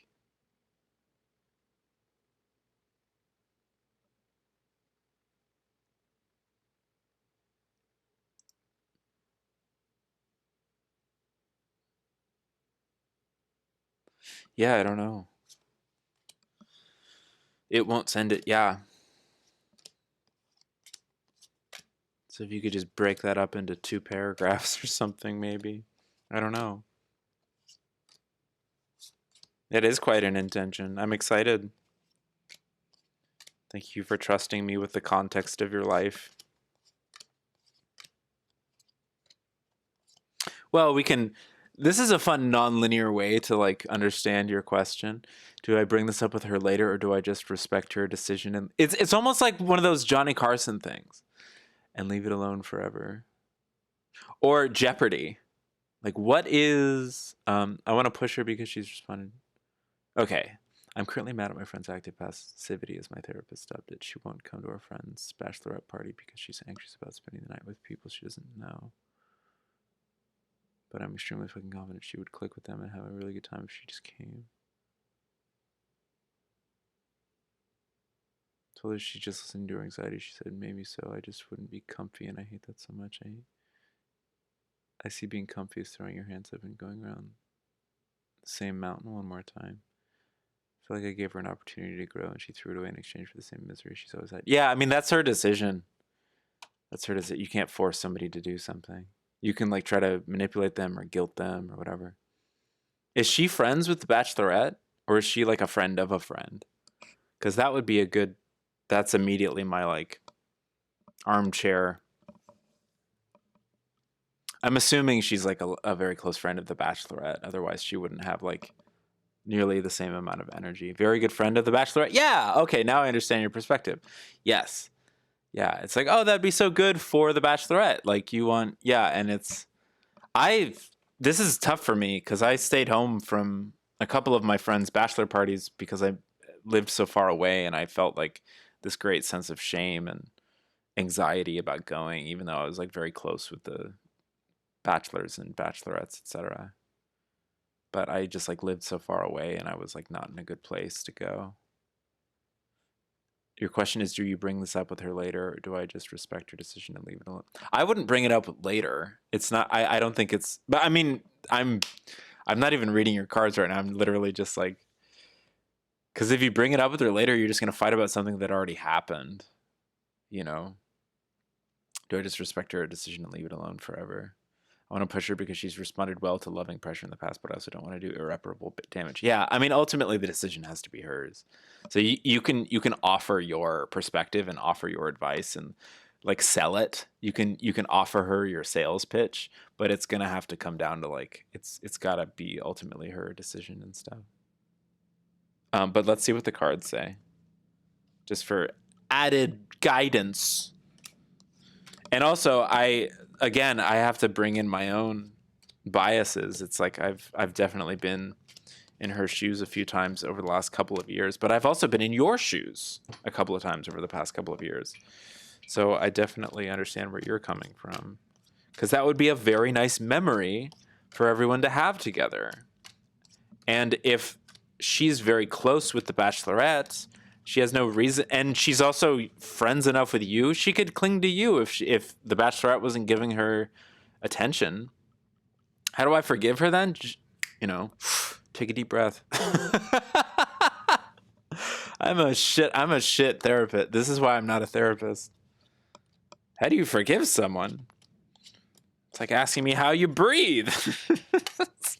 I understand that can be like an extremely opening up to the possibility that she's not deliberately trying to hurt you or trying to hurt your friend or trying to hurt anybody. She's like looking out for herself, which can be seen as selfish from the outside. But I think, right, yeah, yeah, yeah. They meet each other. That's the whole thing. It's like they already know each other. They already know each other. I think that's where the whole thing is. It sounds like you'd be there so that you could help. Can you give me 3 numbers? 3 numbers between 1 and 7? Yeah, you can do exclamation mark join, Zario.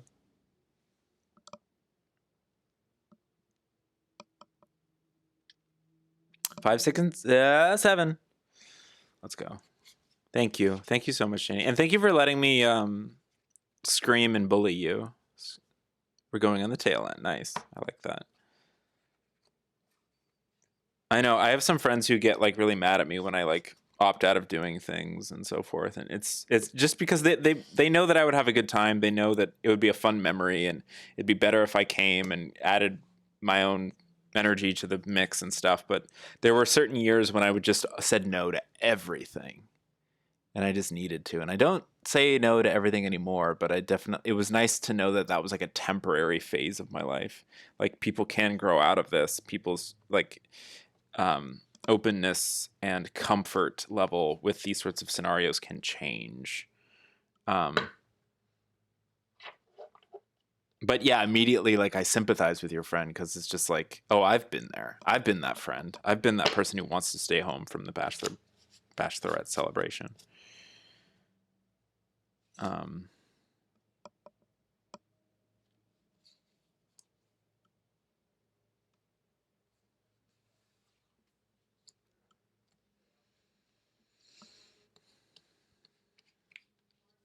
Cool.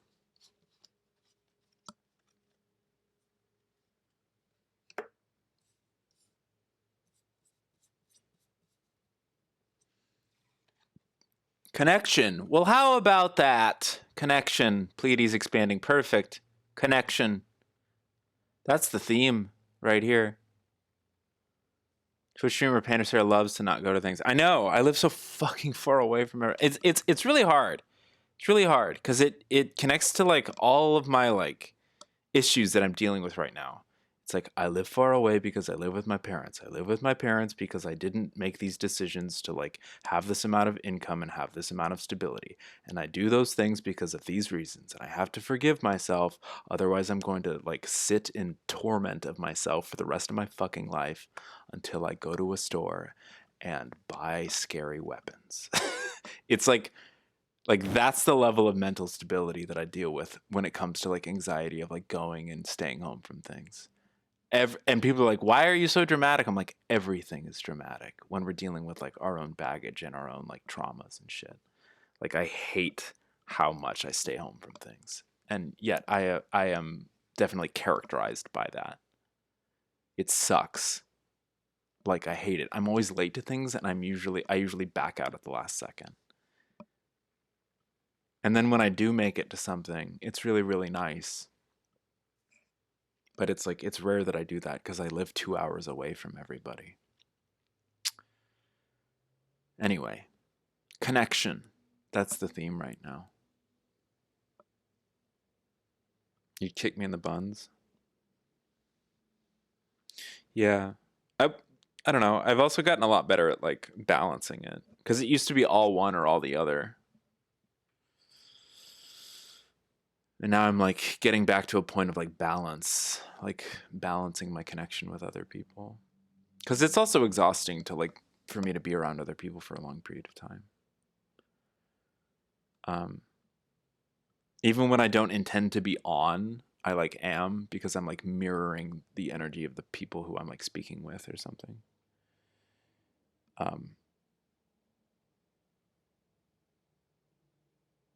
Yeah. Connection. Speaking of connection. Wow.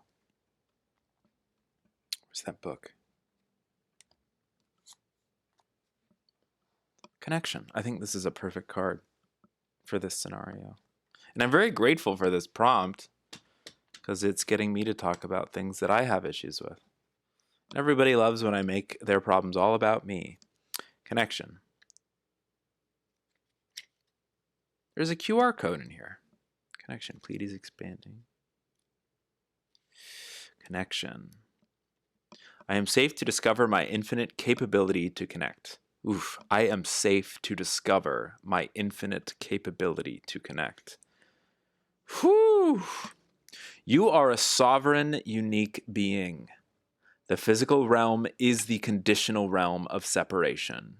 You are meant to honor your sacred uniqueness because your perspective, experiences, choices, and desires are important to life. But there is more to the story than just the separation, which is merely an experience of the physical realm. You are also connected to life in invisible ways. You are connected to all life through a love that binds and compels improvement and evolution. The Pleiadians accelerated their ascension by understanding connection and making choices that serve the evolution of all life, which is always mutually beneficial. when I started saying yes to things and going out to more things, it was always good.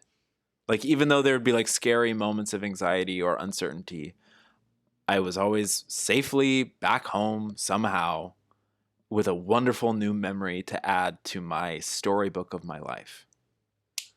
This card is beckoning you to look at how you are connecting or rejecting. Are you serving the evolution of love in mutually beneficial ways and building a better future? In your physical form, you are meant to grow into an empowered sovereign being that connects through loving choices for the self that are mutually beneficial. Mutually beneficial. Sometimes when I would say no, it was because I knew I wouldn't be a good guest. I would not be good company. This is also one of my deepest wounds, I think, because I said no to my friend who then killed himself a week later, and I felt guilty about that for a good 10 fucking years. I still hold on to it because I just swore. It's gonna be there until I go, probably. That's like a deep theme. Is, oh, I said no to someone and now they're dead. And like, what if our lunch could have stopped that? Or at least changed the course somehow? That was something that I had to forgive myself for. I imagine if your friend does not go to the bachelorette party, the bachelorette will not kill herself. But I understand where she comes from because I have deep trauma, like, connected to staying home and then something bad happening as a result of it. And then that even, one would think, oh, then I would say yes to everything. No, there was a period of several years where I said no to everything because I just didn't even want to participate in anything. So again, I thank everyone for their readings today, and I'm sorry that I keep railroading these and making them about me, but that's the only perspective I can honestly speak from. But that's like a really deep theme for me. And it's like I would rather just never see sometimes I feel like I would rather never see anyone than constantly play the game of will she or won't she show up. It's almost better for me to just be like, she won't show up. And if she does, it's like a pleasant surprise. Like, that's kind of where my reputation among my friends has settled over the last like 15 years of my life. Thank you, Plant Danny. It's intense. So that's why immediately, and we're not even halfway done with this reading right now, but that's why immediately I just felt for your friend, because it was just like I've been in those shoes. But I also have seen the other side of the shoes, the other shoes that you happen to be wearing, and I know that it would be a really special gift to the bachelorette. It would be a wonderful memory for your whole group of friends to include this friend who wants to stay home. Oh, for sure, Heltran. Yeah. I know. I have a lot of issues of like, I say yes to so many things, and that when I say no to things, it feels like it's the end of the world for me. Like, I say yes to so many jobs and like things that I don't get paid for, or that I just, oh, Swan is so good. Swan is so gracious. And then I have other like networks of friends who think that I'm like the most aloof, selfish person on the planet. So it's like this, and I just have to be myself in that unique, what does it say? You're a sovereign, unique being. Everyone is a sovereign, unique being. And some people are going to go through life having certain judgments about us, and others are going to have others. And we can't be everything to everyone at all times. That was like, that's like one of the I just feel like crying right now, like, because that's just one of the deepest things for me, is like constantly trying to be everything for everyone at all times. And we can't physically do that in this life unless we're dead. And we're a ghost and we like get to be in multiple places at once. We can sort of emulate that. We can emulate it physically through reaching out through the internet or sending a letter, making a phone call, etc., which is a very polite thing to do if you're not going to show up to something. Let someone know or whatever and connect in a different way. But goddamn. What's up, Steph? It's good to see you. Let's keep reading about connection. Oh my god, I don't even know where I left off. Oh, yes, which is always mutually beneficial. This card is beckoning you to look at how you are connecting or rejecting. Are you serving... Oh, we already said that. Are you serving the evolution of love in mutually beneficial ways and building a better future? In your physical form, you are meant to grow into an empowered sovereign being that connects through loving choices for the self that are mutually beneficial. Not every moment or experience will seem equal, but the service to the greater good will benefit all involved. The light language is expanding you to feel safe, connecting or disconnecting in ways that are healthy for you. It is allowing you to find your safety and choose connections that honor your sacred divinity. The 4 points say honor yourself better in your connections, even if you have to let go of unhealthy connections. Expect new opportunities for connection. Make healthy choices outside of your comfort zone. What connections are you avoiding or forcing? God, now Danny, I want to take your side. I want to just really gently push that person into going. Divine Union. Whoa. Divine Union, another Pleiades expanding card. It really feels like this person should go to the bachelorette party. I'm really not here to do shoulds and should nots, but I think this is a nice encouragement for you to continue to try to encourage her. And if she ultimately doesn't go, that's up to her. But I definitely support you, Plant Danny, in your desire to encourage her to feel comfortable enough to go. That being said, you express some sort of annoyance with oh, it just wouldn't be comfy if I went. And it's important to watch that energy, because if you come at her from it depends on what kind of standpoint and energy you're going to come at her with this encouragement, and that she might feel attacked and so forth. So it's very sensitive. These are very even just now, what's probably a really easy decision for a lot of people, just heard how I have 15 years of baggage with this extremely mundane human decision to go or to stay. It obliterates me from the inside out on the freaking daily. A lot of people, that's how my anxiety manifests itself. That's why I took sertraline for several years. That's why I'm late to things, because I've been staring at my shoes for 15 minutes or something. Or I'll put on a wonderful outfit and then just start just break down and start sobbing and be like, I can't leave the house looking like this or something. It exists. It is not rational. It is not logical, but it still exists, and it's part of the human experience. And why? I don't know. We got to work that out for ourselves. Divine Union. Oh, that's the next card. They're on the same card. Look, Connection and then Divine Union. It's backwards, but that's the next card. We have Connection on this side of the page, and then we have Divine Union on that side of the page. And these were shuffled. That's amazing. That's very cool. It's very, very, very cool.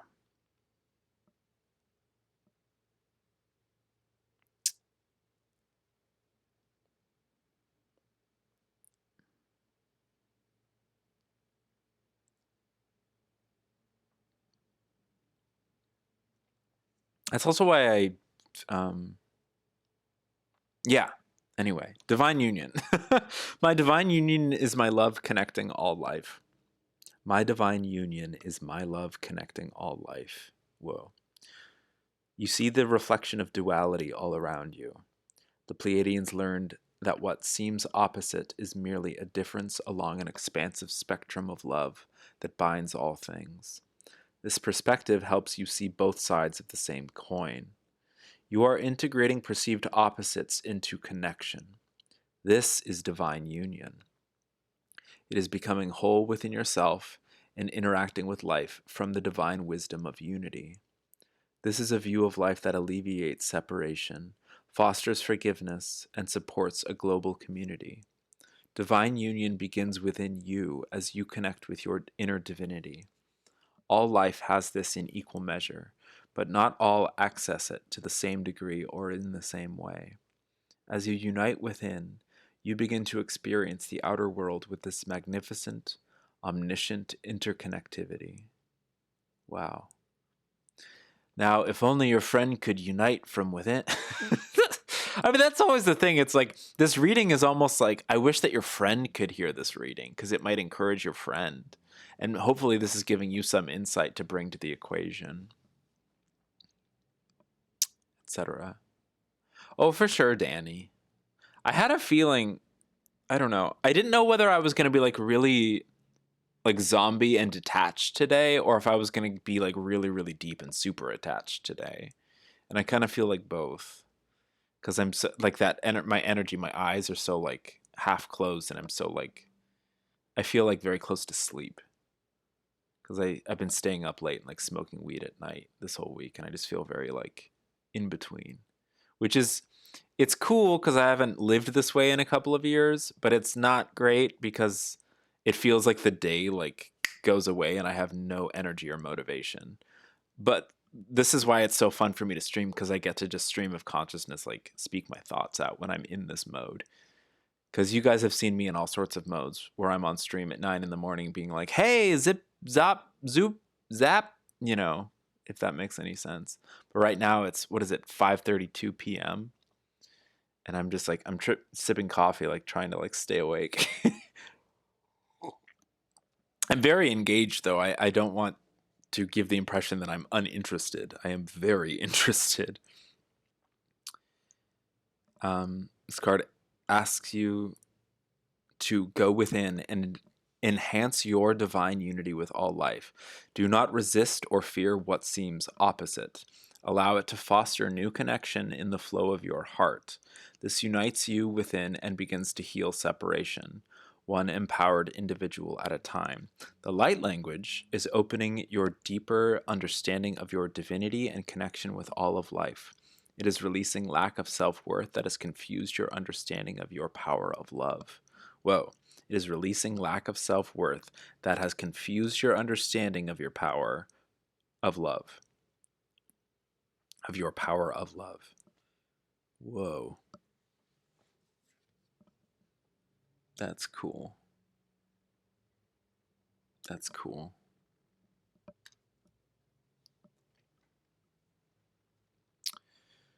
Whew.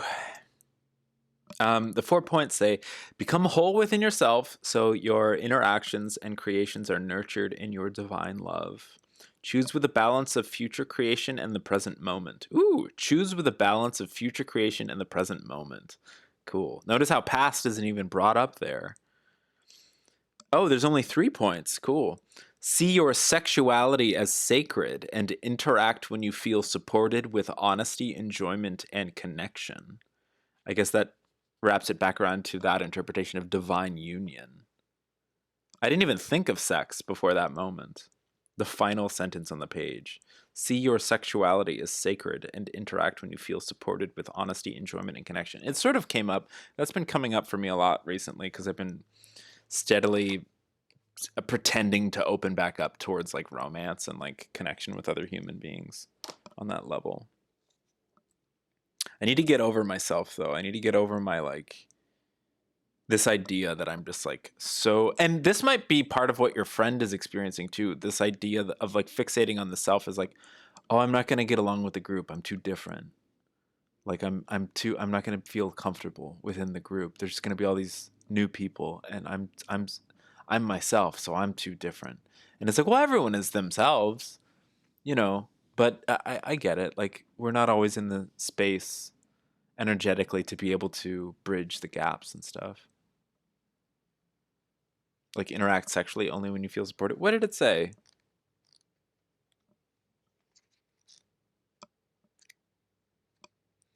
See your sexuality as sacred and interact when you feel supported with honesty. Well, it didn't say only or anything. It just says, and interact when you feel supported with honesty, enjoyment, and connection. I think it's encouraging, like, that type of intention. Like, don't go around having sex with someone who you don't feel, you know, supported with honesty, enjoyment, and connection. I imagine that I don't know. Sometimes I feel like that's inherent. Like, do you have a lying fetish? Like, that's okay too, because there's still honesty within, as long as everyone knows that lying is going on. I'm trying to like counter that. Do you see what I'm saying? Anyway, I don't know. I don't know. You do not have a lying fetish. Okay, well then this should be fine. All of that makes sense. Discernment. Perfect. Discernment. Lyra awareness. Discernment. One of my favorite words of the last 20 years. Discernment and synchronicity. Two things for anyone who's interested at all in exploring the unknown, or labeling themselves as some sort of investigator of the unknown. Discernment, synchronicity, obviously, it's fun to pay attention to significant moments and coincidences and stuff. But discernment, our discernment of that final quote, discernment of the divine union, discernment of connection. Discernment. Your friend is using discernment, but you're using your discernment in order to discern your friend's discernment. There's a lot going on. I like this connection. There's this line drawn through the middle of both of these. That's interesting. Hold on, let's read about discernment in Lyra awareness. Discernment. My discernment creates choice for me. Boy, that's a heavy theme here. Choice. My discernment creates choice for me. Discernment is fundamental to the physical experience. Not only do you discern what is needed for survival, but life is more enjoyable as you discern your preferences. This is the nail on the head. Discerning right or wrong for yourself in a moment is healthy. Negative use of discernment seeks to polarize one way against another, one right, one wrong. This will have an emotional charge and an element of suppression. So I feel like that theme is already going on, where it's the friend feels like this is the correct decision to make. Other people might look at her decision and be like, no, that's the incorrect decision to make, etc. Meanwhile, she's just trying to look out for herself. Meanwhile, other people want to look out for the bride and for everyone, and trying to convince her that, saying yes could be seen as a positive in the future, but maybe the decider is unable to see that positive future because they're so focused on the anxiety that they've experienced in the past that is now informing their present. Discernment. This card supports you to look within and find your motivation behind your preferences. The Lyrans discover that supporting unique preferences and choices empowered society. As you become more empowered, you are creating healthy boundaries instead of avoidance or force. When you know you are safe, you do not need to condemn another or force them to behave or believe like you. You surrender the need to control the world around you so you can feel good. You find peace within. The light language is helping you feel empowered to choose for yourself, releasing self-doubt, judgment, and insecurities. It is activating your deep understanding of the power of choice and how safe you are in a world of free will. The points say, examine your motivations behind your boundaries. Release feelings of insecurity and lack. Be authentic with your feelings and utilize emotional charge to identify unhealthy judgment. Allow others to be as they are is the final sentence. So there's a lot going on here. I feel like if I were to give this exact reading to your friend, she would have a certain reading of it. I'm giving it to you, so you're going to have a different reading of it. It seems like there have been positive encouragement in both directions of this binary that we've set up for ourselves. Should we encourage that friend to go or to not go? Or, you're not going to encourage someone to stay home from a bachelorette party, but how hard do you want to push? And I think it sort of reflects what I said at the top, where it's ultimately it's going to be your friend's decision. You can, as a loving friend, provide your perspective and like the fact that you want that person to go because it'll be a fun time for everyone involved. But ultimately, the choice, the power is up to the person. I hope this gives some clarity or comfort in that lack of control that we have over our friends. And I wish I could have given this to her, because maybe it would have encouraged her to maybe go. Maybe, and that's the other thing about synchronicity. Maybe she's experiencing something today, right now, that is like encouraging her. Maybe like to be a little more open to the idea of going. Maybe it doesn't even take like words from a friend. Why does my hair look like I look like I look like I look like a why do I feel like a Karen? Why do I feel like this is like Karen hair? Is that sorry for saying Karen. I have a lot of friends named Karen who are nowhere near the stereotype. Yeah, 2008 scene kid at Hot Topic. Yeah, exactly. Rar.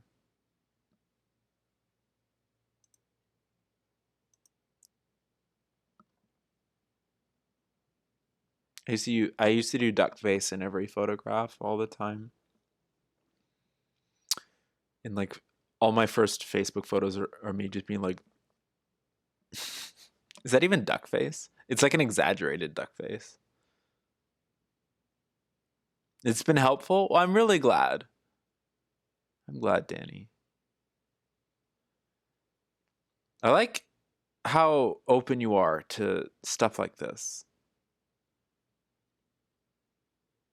Or I appreciate your participation, because as I've said over and over, this really, really like it's a very mutually beneficial like experience. Eventually, like I will make money more of a part of this sort of thing. But right now, like especially with a brand new deck, like I'm just learning, and so I get so much out of each of these. Um, so we don't need to worry about that right now.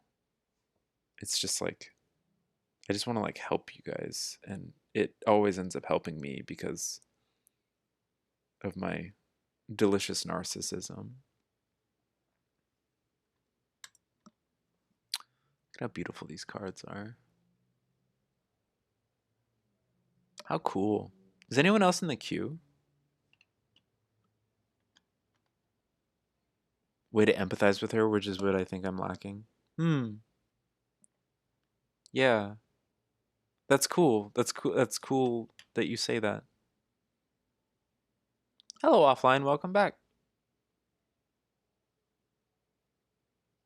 I am no narcissist.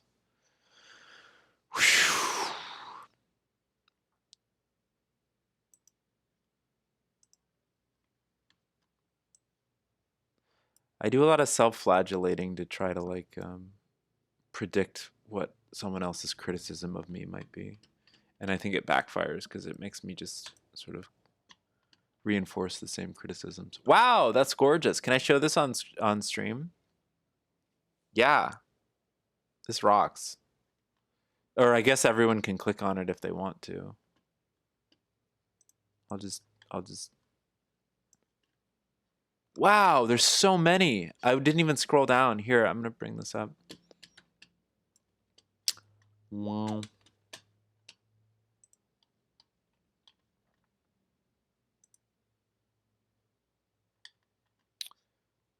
Oh. Here we go. Wow. Can I Is it God, that rocks. Oh, wait. That's not lunchtime.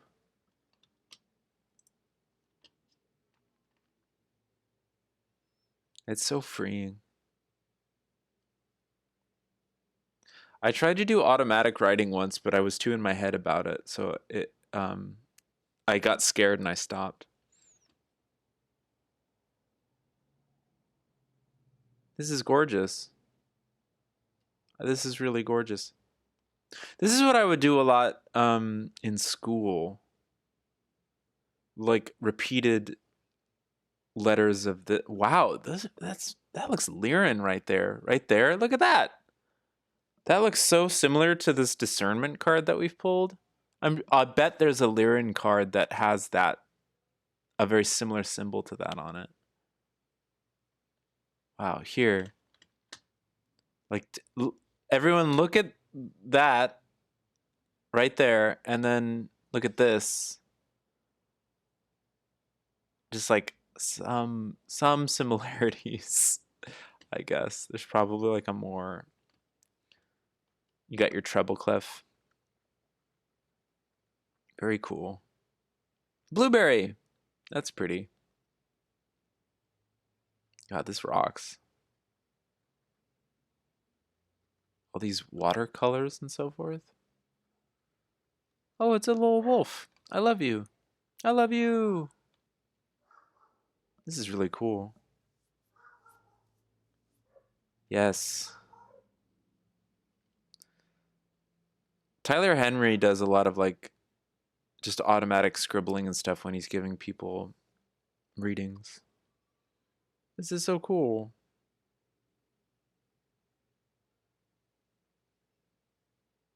Whoa.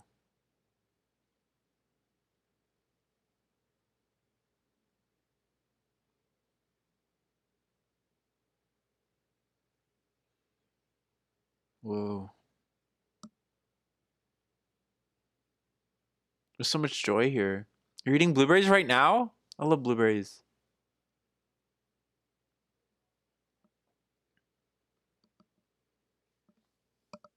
This is such a I love this. This is the best. I love this image. I love this GIF. This woman taking a photo of herself.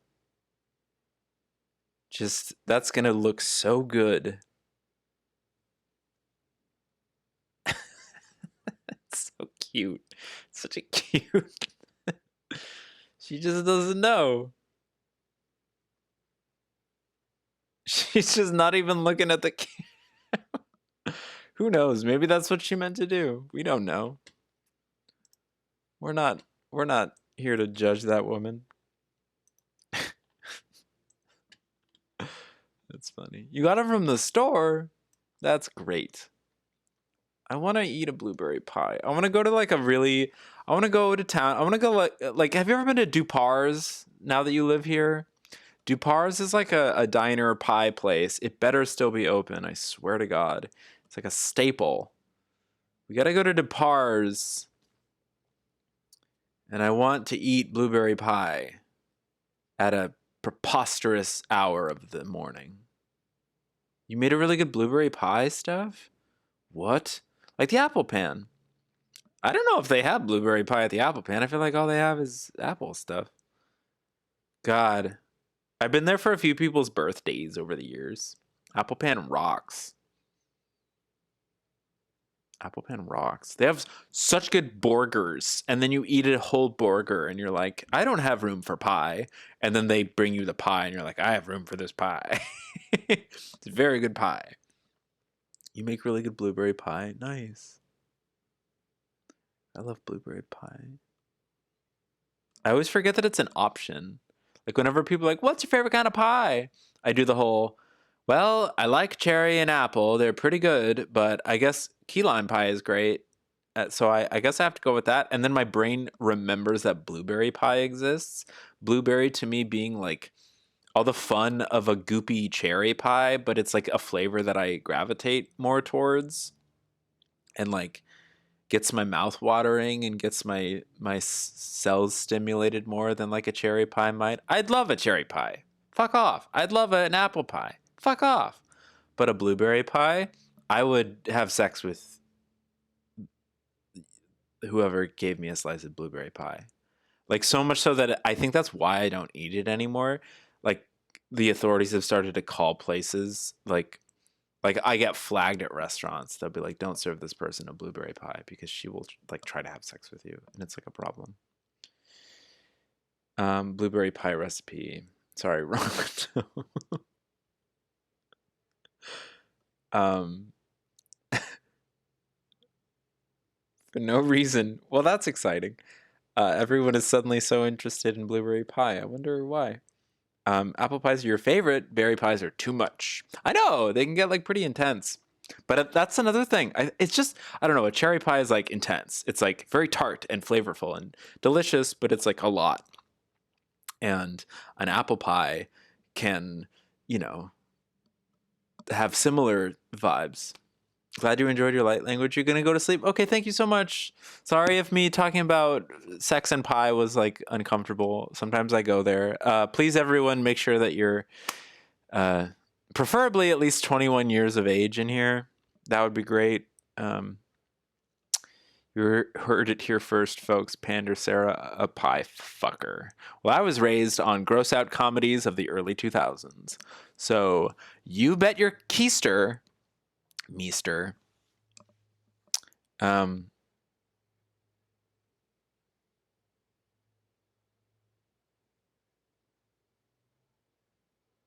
need to. Every time I like consult my spirit guides, they're just like, you need to get laid. A panderkin pie. I really warmed up to pecan pie as I got older, because the brown sugar and stuff, it's really really good. Because as a kid, I'm like, nuts in a dessert? Are you insane? And then as I get older, I'm like, oh, nuts in a dessert? There's protein there. And did you know that the salt in a savory treat? Oh my God, thank you so much for the follow. I don't know why I didn't hear that. Thank you, Offline. Thank you for hanging out. Thanks for sharing that stuff about your great grandfather and stuff. Thanks for letting me judge your family, like, unfairly. You're really cool. Rhubarb pie is underrated. Oh my God. I've had some great rhubarb pie from people who grew it themselves. I feel like the only time I ever eat rhubarb pie is when someone's like, I made this from my garden and I've brought it to your house. And it's like, oh, okay. And then you eat it and you're like, oh, okay. Like, all right. Rhubarb pie. You have rhubarb in the fridge right now. Are they like figs? Rava straw rhubarb. Is rhubarb like a type of is strawberry like infused in the rhubarb? How also is anyone waiting in the queue? Because I want to make sure I'm not just like chatting over anybody. Fuck. They're like a celery. Yeah, that's my understanding. A stalk. It's not a tuber. Tubor. Oh, we do have a queue going. Thank you for joining, Steph. Plantani. Zario! Zario, are you still here? I've been talking about sex and pie for like 1,000 years. Sorry about all of that. You cut the leaves off because they're super poisonous? Leaves off of rhubarb? Zario, would you like a reading from this deck, the Cosmic Consciousness Ascension Light Language deck that we just got, or the Galactic Heritage cards? Or, also, I just want to see what this is. True compassion. That's your little insight, Plant Danny. True compassion, or Unlight Future, where the polarity was integrated. Beautiful. That's a beautiful little like cap for the end of your reading. That's beautiful. You want to use the new deck? Awesome. True compassion. What's up, ADPP? It's good to see you. We're talking about true compassion, sex, and pie. What's your favorite pie? Do you have a favorite pie? You don't need to share. Everybody's got a different type of pie. When did I VIP you? Did I do that? I must have done that during the political stream. I don't remember.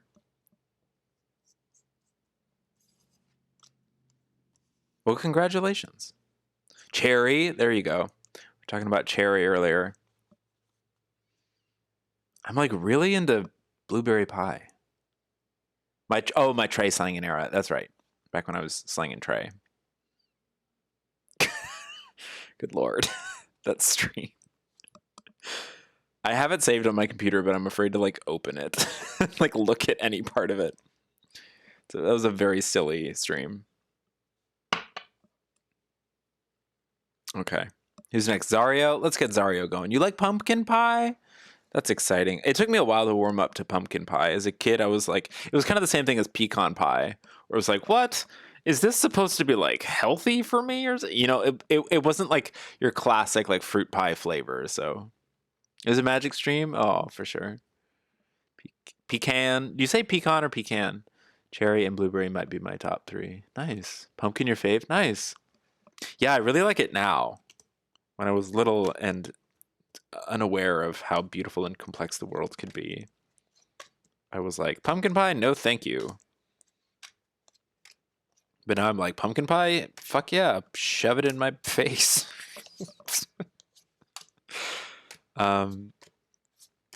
Zario, do you have anything specifically you would like to focus on, or do you just want like a general reading, or do you have like a long lost grandfather who is refusing to go to a bachelorette party because he's got to stay home and build all of these Muslim schools, which is, his right to do so. You forgot about pumpkin? That's actually your fave? Nice. We've got a few pumpkin heads in chat. We've got some good pumpkin emotes. Or I don't, but I have gifted subs to people who have some nice pumpkin emotes. Mickey has a great pumpkin emote. Big fan of Spider Babby's pumpkin emote. General's good? Cool. Can you give me three numbers between 1 and 7? 3 different numbers between 1 and 7. Get some pumpkin emotes in there. There's a pumpkin. It's my friend's boob. She painted over her boobs on a Halloween stream. Or she painted like chroma key, like her whole torso, and then she painted like pumpkins on her boobs. So they were just like floating like pumpkin boobs. Then there's that. 3, 4, and 7. Thank you. 3, 4, and 7. Beautiful. It actually works out perfectly. Great choice. Dan might want some pumpkin pie.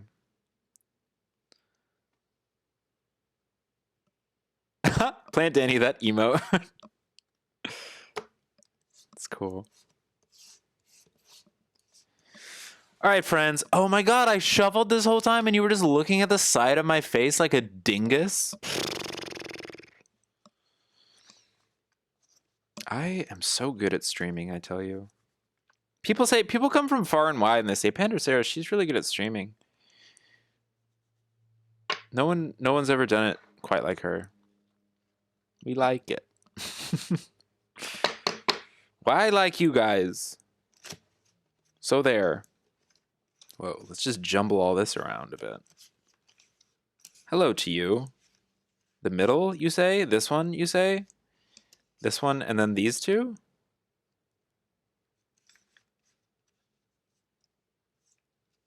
Okay.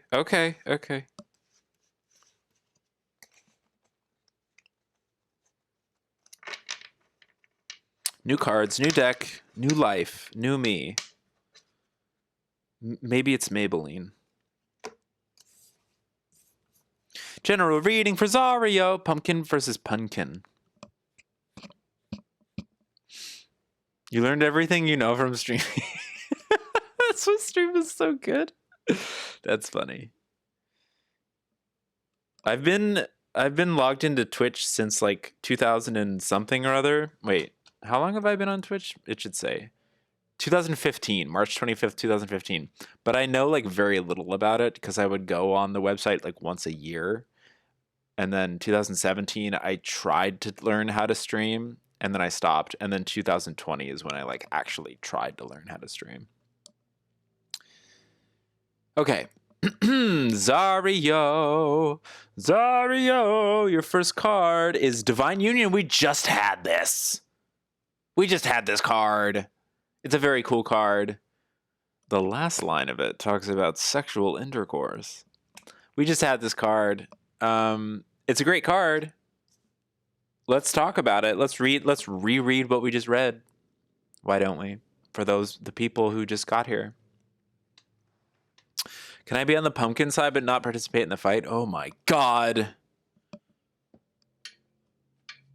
There's a war waging in chat. Divine Union. Pleiades expanding. Zario.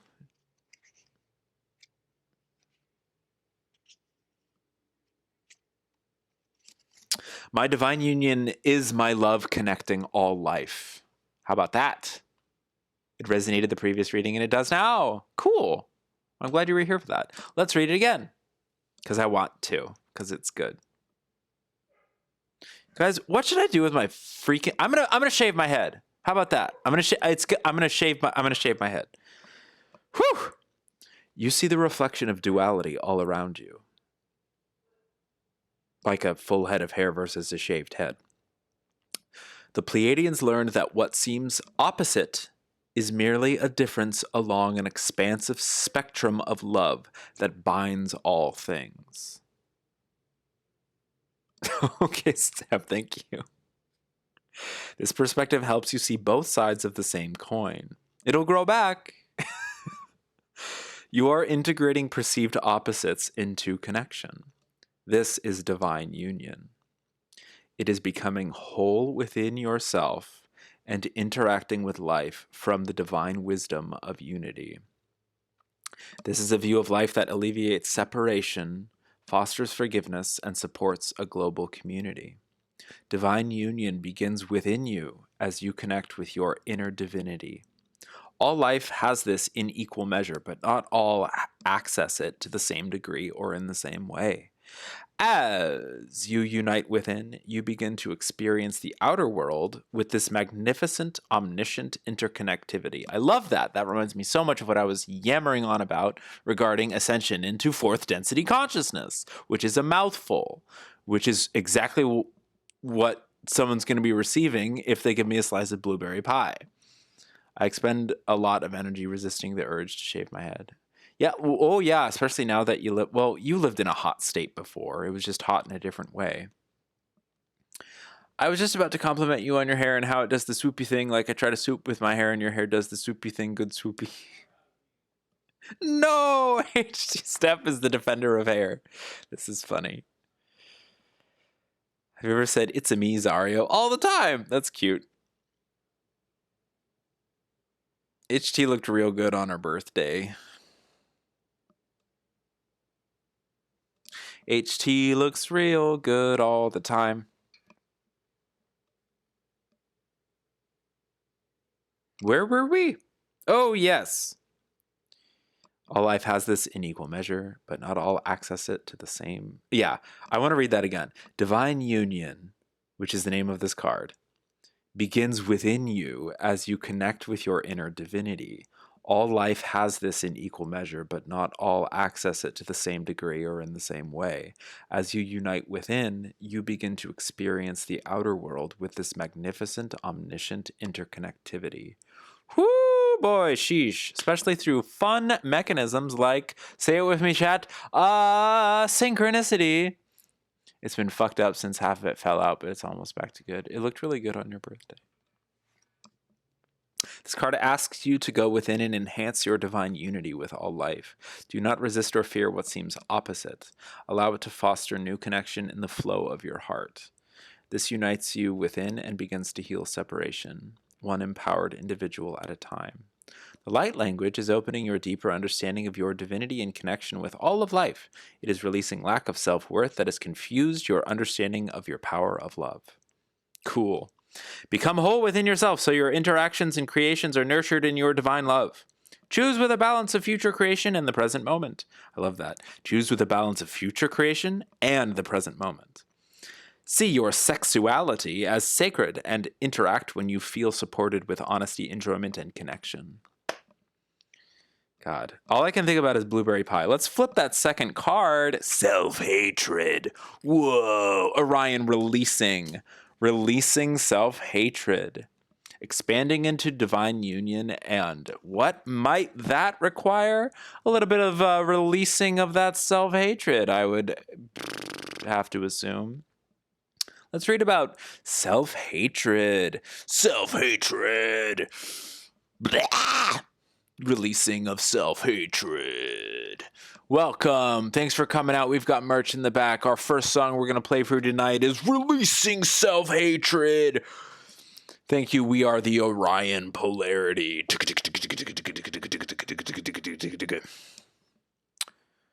Woo! Self-hatred. Where is Orion? There it is. Self-hatred. I think it's right here. Woo! The affirmation says, I am amplifying my self-love, which impacts all life. When we love ourselves, the rest of existence is a little more free to receive love. What a concept. While you may not be feeling self-hatred, while you, whoever's listening, may not be feeling self-hatred, you may not be feeling self-hatred. While you may not be feeling self-hatred, it represents many less extreme emotions. The Orions know it can be helpful to heal the most extreme of an emotional path to clear it to a fuller depth. I like that. I like that practice. Oh, I'm dealing with this one little issue. Let me blow it up and exaggerate it to its most extreme form to give myself a better perspective on how to move through it. As you are growing up, you are interacting subconsciously with the emotions, intent, and moods of those around you.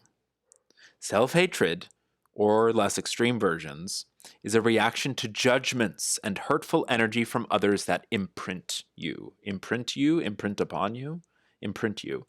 Self-hatred can be so painful that many block the experience of it with addiction or avoidance.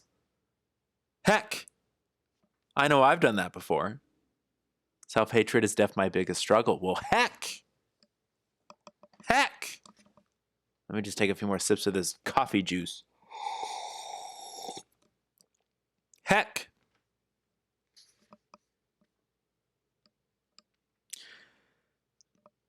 You've pulled this card to help you increase your self-love. Do not worry about whether or not you are feeling self-hatred. It is the extreme of related emotions. Release any experiences that taught you that you were less than a wonderful, perfect expression of life. God, I know I have some work to do there. Cherished in every moment and choice. I'm going to read that whole sentence one more time. Release any experiences that taught you that you were less than a wonderful, perfect expression of life, cherished in every moment and choice. God, if you said that to me while you served me a slice of blueberry pie, there's no telling what kind of babies would be born into this world. Release disappointment, resentment, or disapproval from yourself or another.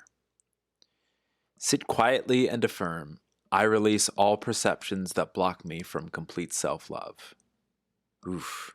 I love myself as God or source or life or universe loves me. And it provides all those different synonyms too. It's open like that. It says, I love myself as God or source, life, universe loves me. Whatever we consider to be the all outside of ourselves. And yet it is of ourselves. Blueberry pie. That's going to become a new euphemism for me. I'm just going to like hit up a group chat being like, guess who just ate a big old slice of blueberry pie? And people are going to be like, Panda, it's been like 100 years. And I'll be like,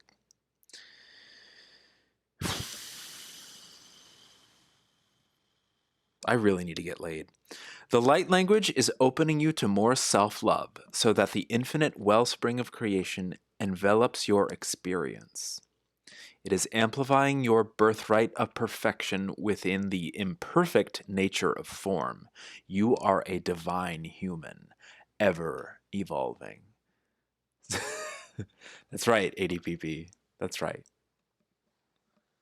Heck, I haven't eaten a delicious slice of blueberry pie since the dang Obama administration. Heck. I love that. Is this resonating with you, Zario? I want to read that last sentence one more time. Well, because we're talking about the light language. So this is the Orion light language. It's a different form than we've seen with these others. Different color, different thickness, different strokes, different texture. The light language is opening you to more self-love so that the infinite wellspring of creation envelops your experience. It is amplifying your birthright of perfection within the imperfect nature of form. You are a divine human, ever evolving. Self-worth. Whoa. Whoa. Whoa. Self-worth. Lyra awareness. These are 3 separate suits. Divine union of self-hatred and self-worth. Gorgeous. Let's just do this right now. Let's just rearrange it like this. Cool. That is cool to me. This is very cool. Look at how cool this is, chat. Behold. I haven't felt this gratified since I took a big bite of blueberry pie. Cool. That is a cool reading. Synchronicity across suits. They'll send me a blueberry pie, Plant Danny. Oh, I'll pay you for overnight shipping. Goddamn.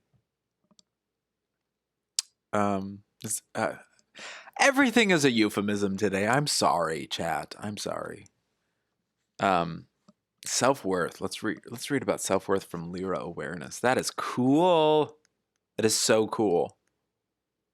I love it when shit's cool. It's always cool, but sometimes it's like a little more cryptic, you know? And you have to put in more work, which is good because the reward is great that way, but cool berry pie. Self-worth, where are we? Self-worth.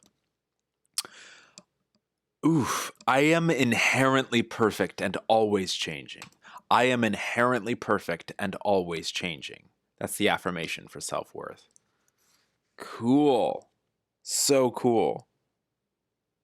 Wow, wait. And before we even get into this, really quickly, can we just, this almost looks like whoa. These, the symbols just feel like they have connections. This spiral, the self-worth spiral, we see a spiral here with self-hatred. That's very interesting. They seem to be like at odds. And then this seems to encompass. And then this has similar things. There's a lot going on here. I just wanted to point out that spiral, though. There's a spiral in self-hatred. There's a spiral in self-worth. They're 2 very different spirals. And this almost feels like a combination of... Well, that almost feels like a combination... Like everything... I don't know. It's very cool. It's just working on a subtle level, so to speak. We're 4th density. It's chill. We're just eating blueberry pie over here in the 4th density. It's super chill. Whenever people are saying like, oh, I'm from the 5th dimension, you know, it's like, well, I'm not going to get into that right now. That's a whole other conversation. That's an entirely different conversation. Let's talk about self-worth. I am inherently perfect and always changing. Self-worth is the understanding of your inherent value. Boy, was that a mountain for me to climb in therapy. It is feeling comfortable with who you are, just as you are. Perceived imperfections and all. Imperfections are not really such. They are momentary states of comparison against others that have no bearing on your true worth, which is infinite. This world thrives with diversity. Self-worth is inner respect for your uniqueness because you were created in absolute perfection, even with your differences and challenges. The Lyrans learned to embrace diversity after separation created stagnation in their evolution. Fwah. Fwah. Hey, Bustin. They were cooking here. Yeah, this one is, it's like a arrow to my heart.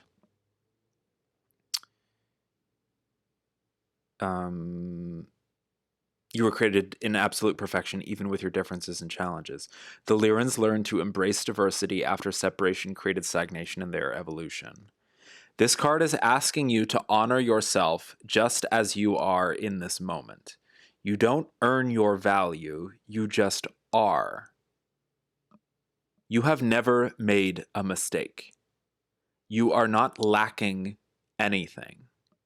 You were created in the perfection of life, in ways that are perfect for human evolution and empowerment.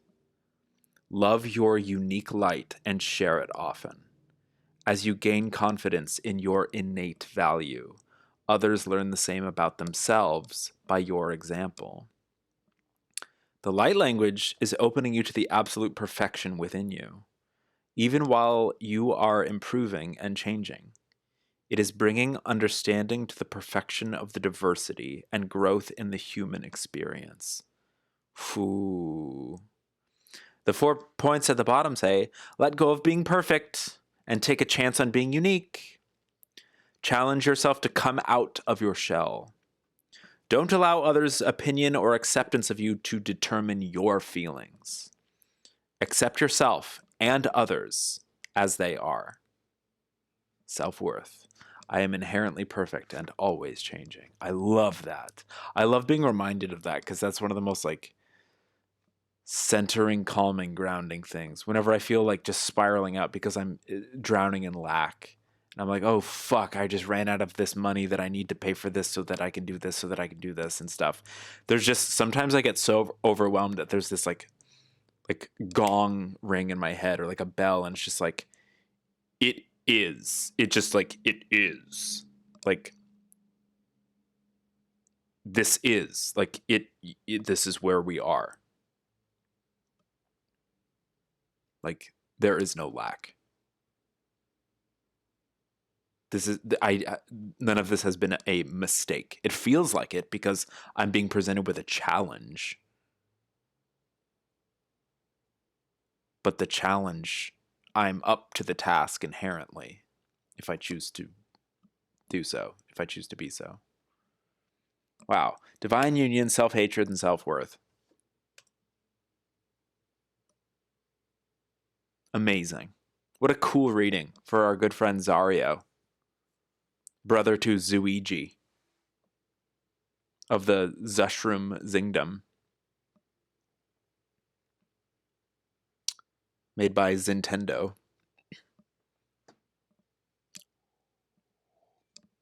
Rivals to Sega, who of course created Sonic the Hedgehog. We like to have fun around here. Who's next?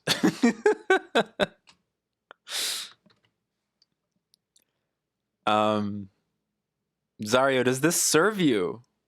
Speaking of serving, let's serve up KSBP TV with a big old slice of delicious blueberry pie.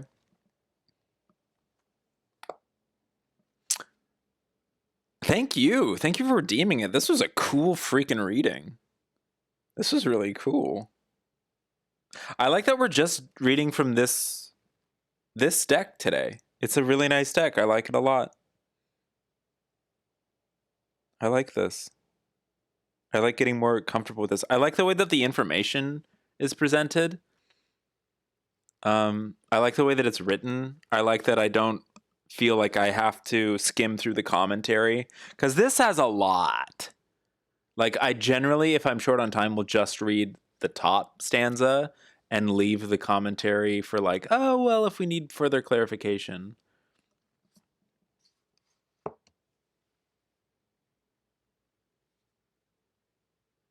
Trying to figure out like when this was created versus when the other one was created.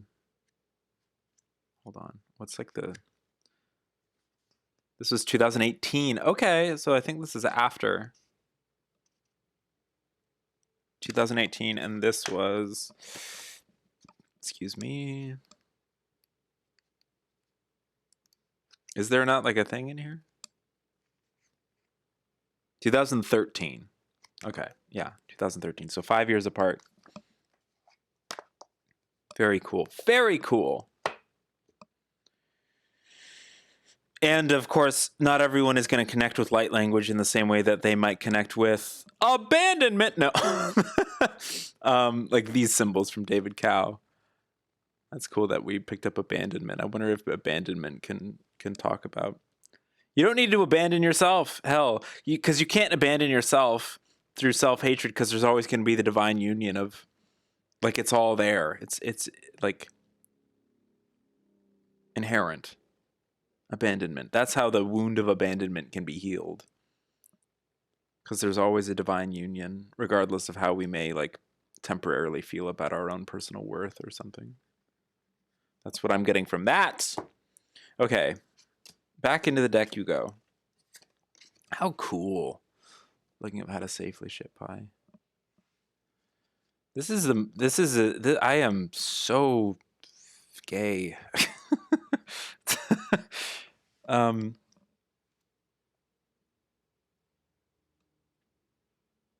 I think that's another thing too. Okay. Steph.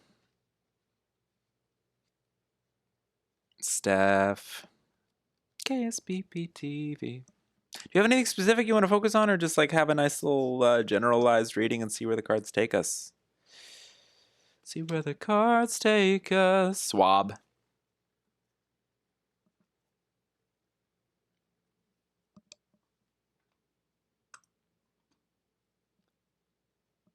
I need to uncross my legs in order to shuffle the cards.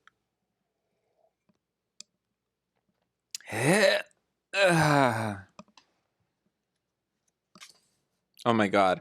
I retweeted this piece of art called The Adoration of Pan, which is a lot like how I felt when I was on the LSD in the desert, sitting next to ADPP. That was just like the best I had felt in like so long. That I was feeling a lot of like self-worth at that time, where I was like previously maybe like wrestling with it. It was just completely like, oh, I'm just so inherently like worthy, and I feel so connected. And like, I don't know, I felt this like deep, like matriarchal energy, which is really, really nice. Like, go figure, when I got into like weird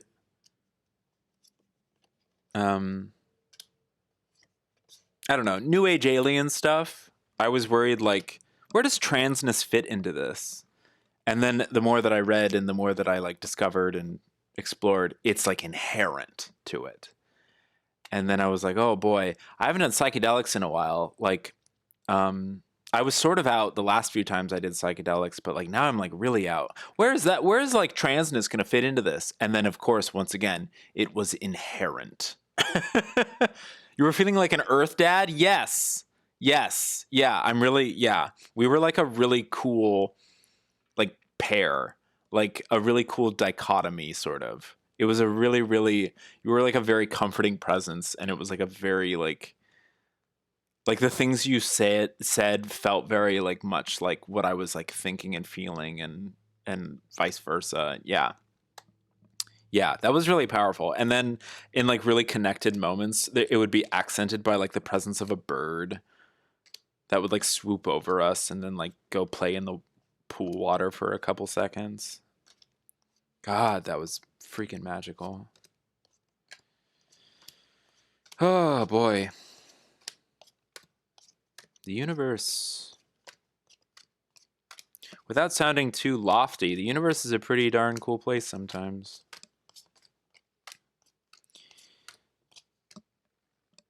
Wow. You can't even see my face right now. I'm shrouded. Steph, can you give me 3 numbers between 1 and 7? Yeah, it was magic. That's really the only way you can describe it. Yeah. Yeah. Yeah. It would do it a disservice to try too hard to put it into words. But it's really nice to try to, because it's a nice memory to relive. 1, 3, and 7. Awesome. 1, 3, 7. I love these numbers. And I love you.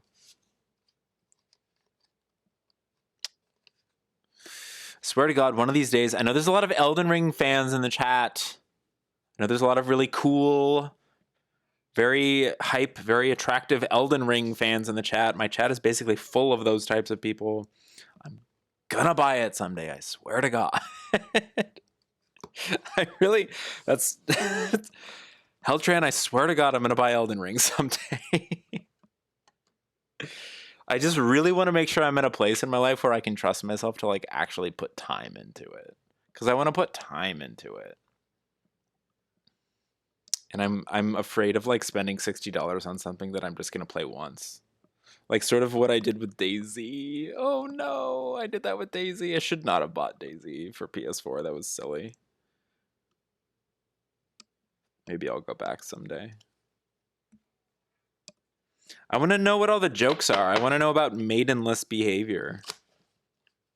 I've been pretty maidenless for a while. Is the meme too old now? Is the meme too stale to talk about maidenless behavior? Is that even from Elden Ring? Like, I hope that's from Elden Ring.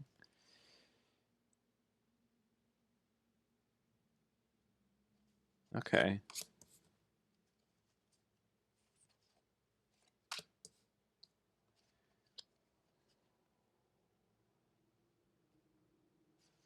Okay. Interesting. Boop.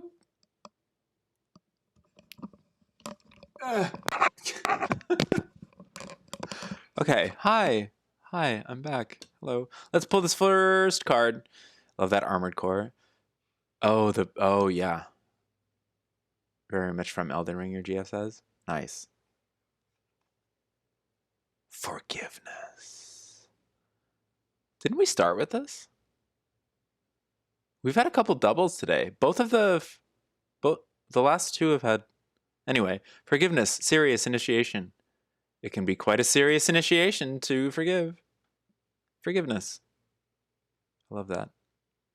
I made the joke earlier that the serious light language looks like I want to dip my balls in it. I want to dip my balls into some forgiveness. How about that? What if we could all make a pledge right here, right now, to dip our balls into some forgiveness? Are you with me, friends? I love that. This is a dumb joke, but it looks like in this house we, those sorts of political signs that people put on their lawns. It really doesn't have to look like that. It's just thinking about contemporary aesthetics. Yeah, forgiveness. I'm sure completely different emotions are. Forgiveness has a lot to do with those signs. Any sort of embarrassingly public display of one's, in this house, we don't murder people. Okay, wow, thank you for sharing that.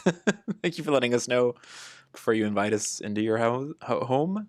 The focus is on self-growth and healing, so that card really resonates with you. Very cool. Let me just slap my thighs a few more times. I've got blueberry pie on the mind. Forgiveness. I need to forgive myself for bringing up blueberry pie so much during the stream. Serious initiation. Forgiveness. Forgiveness. There it is. I forgive easily and create from freedom within. I forgive easily and create from freedom within. Forgiveness is a powerful catalyst that allows you to alchemize challenge into empowerment. It changes your internal vibrational information. That's pretty cool. That's pretty cool.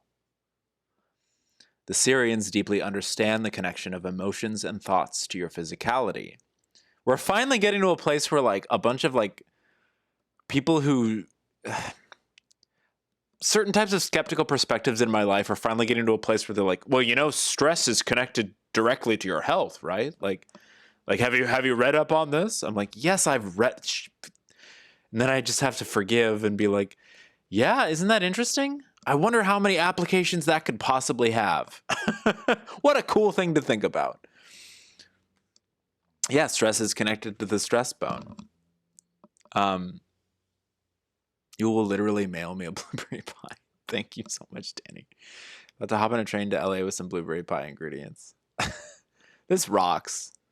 I just love shamelessly flirting with my chat through threats of eating pie. Forgiveness. Forgiveness. Forgiveness is not about condoning abuse or allowing it to continue. Once more for the people in the back.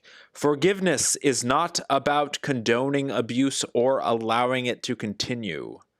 You are wise to remove yourself from a dangerous situation. Forgiveness releases perpetrators from your inner world. Once more, forgiveness releases perpetrators from your inner world. You begin to release fear, victimhood, and lack of worth. You are now free to know your true worth and capability, which is limitless. Self-forgiveness is necessary too. There is often anger and guilt for what is first perceived as weakness or failure. This card reminds you that as you forgive within, you are enhancing your courage and capability. From this empowered place, you are able to perceive the root cause of another's behavior and recognize that their insecurity is stronger than their love. You will no longer feel the need for retribution or shrinking back from your own expression. Whew! That's intense. I want to read that entire paragraph again. This card reminds you that as you forgive within, you are enhancing your courage and capability. From this empowered place, you are able to perceive the root cause of another's behavior and recognize that their insecurity is stronger than their love. You will no longer feel the need for retribution or shrinking back from your own expression. The light language is consciously and unconsciously bringing up areas that need forgiveness. Observe what stirs in your life as it supports you to release vibrational discord from within. It's interesting that each of these have a strike at the beginning of these lines. I wonder if the other serious cards have something like that. The bullet points say, remove yourself from an abusive situation and forgive from a place of safety. That's a really important one because sometimes when people preach about forgiveness, they're like, wait, I should stay with my abuser? No. That's not what that means. Remove yourself from an abusive situation and forgive from a place of safety. Stand up for yourself by holding your boundaries and saying no with compassion. Forgive easily and live your life from freedom within. Appreciate your past challenges for the strength that you have now. My God, are we all so strong from the challenges that we faced in the past? I don't acknowledge that nearly enough. I'm always like, oh, I'm weak from the challenges of my past. I let them control me through my baggage and my trauma. No. I need to forgive that aspect of myself. Appreciate your past challenges for the strength you have now. Very cool. You are strong as hell. It's very true. Cheap viewers, thank you for permanently banning Garmut. Cheap viewers, more like, shut the heck up and let me read Inner Guidance, another serious card. How cool is this? Each of these have been double and then it's something else. This also has the strikes down. They're different strikes. Inner Guidance. Oh, I love this. I love this. God, so fucking turned on by the cosmos right now. My inner guidance always leads me to improvement. Let's take a closer look. My inner guidance always leads me to improvement. Cool. That's right, Steph. You have a brilliant inner guidance system. Yes, you. The Syrians helped design it. You must learn to recognize your intuitive signals. You may get clues like goosebumps, a feeling of anxiety when you meet someone, or a thought of an old friend who calls you out of the blue. Your intuition is a vast natural system that provides you with information beyond your physical senses. Releasing your fears helps you hear and trust your inner guidance. You can be cautious, attentive, and pragmatic while still trusting your inner guidance. This card asks you to learn to recognize your inner physical and emotional signals that are part of your intuition, so you are able to make healthy choices and changes. You are asked to discern your inner guidance from unrealistic fear and learn to trust yourself. As you empower yourself, you are then able to create the life you desire. Are you listening to your inner guidance or giving your power away to others to make your life decisions for you? This is hitting. Are you stagnating due to fear of making a mistake? Which we learned earlier do not exist. The light language, this thing, is helping you to discover your inner communication that guides you with unconditional love towards your highest good. It is releasing the mental fear that keeps you doubting more often than trusting yourself and life. The 4 bullet points. Woo! Balance outside information with your inner guidance. Trust your instincts as a valuable part of your knowledge. I like that. Inner empowerment helps you recognize fear or genuine instincts. You are capable of making good decisions. Saying that one more time. You are capable of making good decisions. The affirmation is, my inner guidance always leads me to improvement. Very cool. What's this third card going to be? What on earth is this third card going to be? Who the heck are you? What are you doing there? Who are these people? They're trying to stop our inner guidance. I guess. I'm presenting them as some sort of antagonist. Forgiveness, serious initiation. Inner guidance, serious initiation. Earth connection, serious initiation. Whoa. Cool. How many cards are in this? 72, 78? How many cards are in this deck?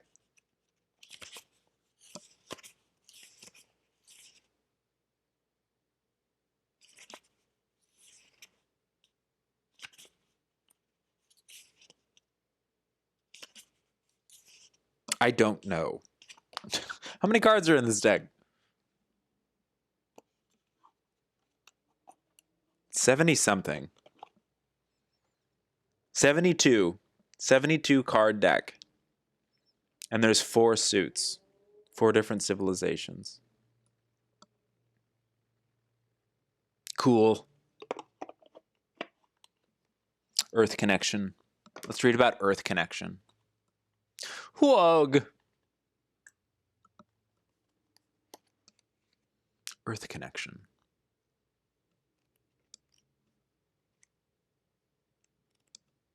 Serious initiation. Serious initiation. Earth connection. Oh, it's right before forgiveness. Oh, it's cool. So it's like cyclical. That's really nice. Where's inner guidance? Inner guidance is just after forgiveness, but healing is in between forgiveness and inner guidance. That's cool. Earth connection. My earth connection supports my strength and joy. That's nice. My earth connection supports my strength and joy. Mother Earth is a living sentience. All the systems that live upon Gaia are interdependent. Animals seed and pollinate plants. Plants feed myriad species that in turn feed other species. Excrement and decay fertilize new growth. The electromagnetic currents that flow through the earth help ground your energy and entrain your heart and brain, which are also strong electromagnetic fields. The Syrians are the master geneticists that worked deeply with human DNA to align your earth connection and support your evolution beyond physical focus into an understanding of your infinite subtle nature as well. Interesting to think about in terms of that 4th density evolution that I keep insisting on bringing up. And this is also, immediately I just want to say, if like people nowadays, when people are like, humans are a virus, I immediately fight back on that. No, we are like inherent. We are part of nature. Humans are not a virus. Humans are not a virus upon like the earth. It's up to us how to get back to stewardship instead of abuse, violent abuse of our own mother. Stewardship of this place, care, love, symbiosis, etc.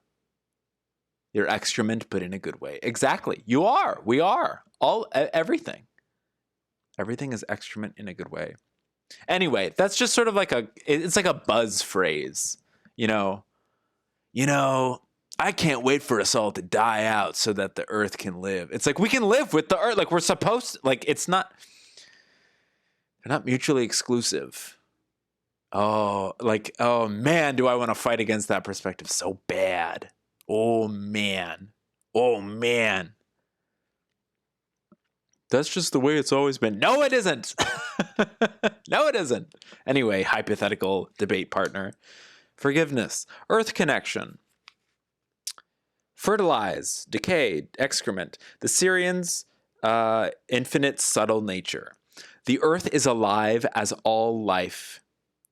The earth is as alive as all life and has a sentience that knows you intimately. Your health and happiness are important and have an effect on Earth. It's like thinking a barnacle doesn't think the whale that it's on is like a living creature. Like, how silly. We know that the whale is a living creature, and we know that the barnacle is a living creature. You know, and the barnacle probably knows that the whale is a living creature because the barnacle isn't distracted by, say it with me now,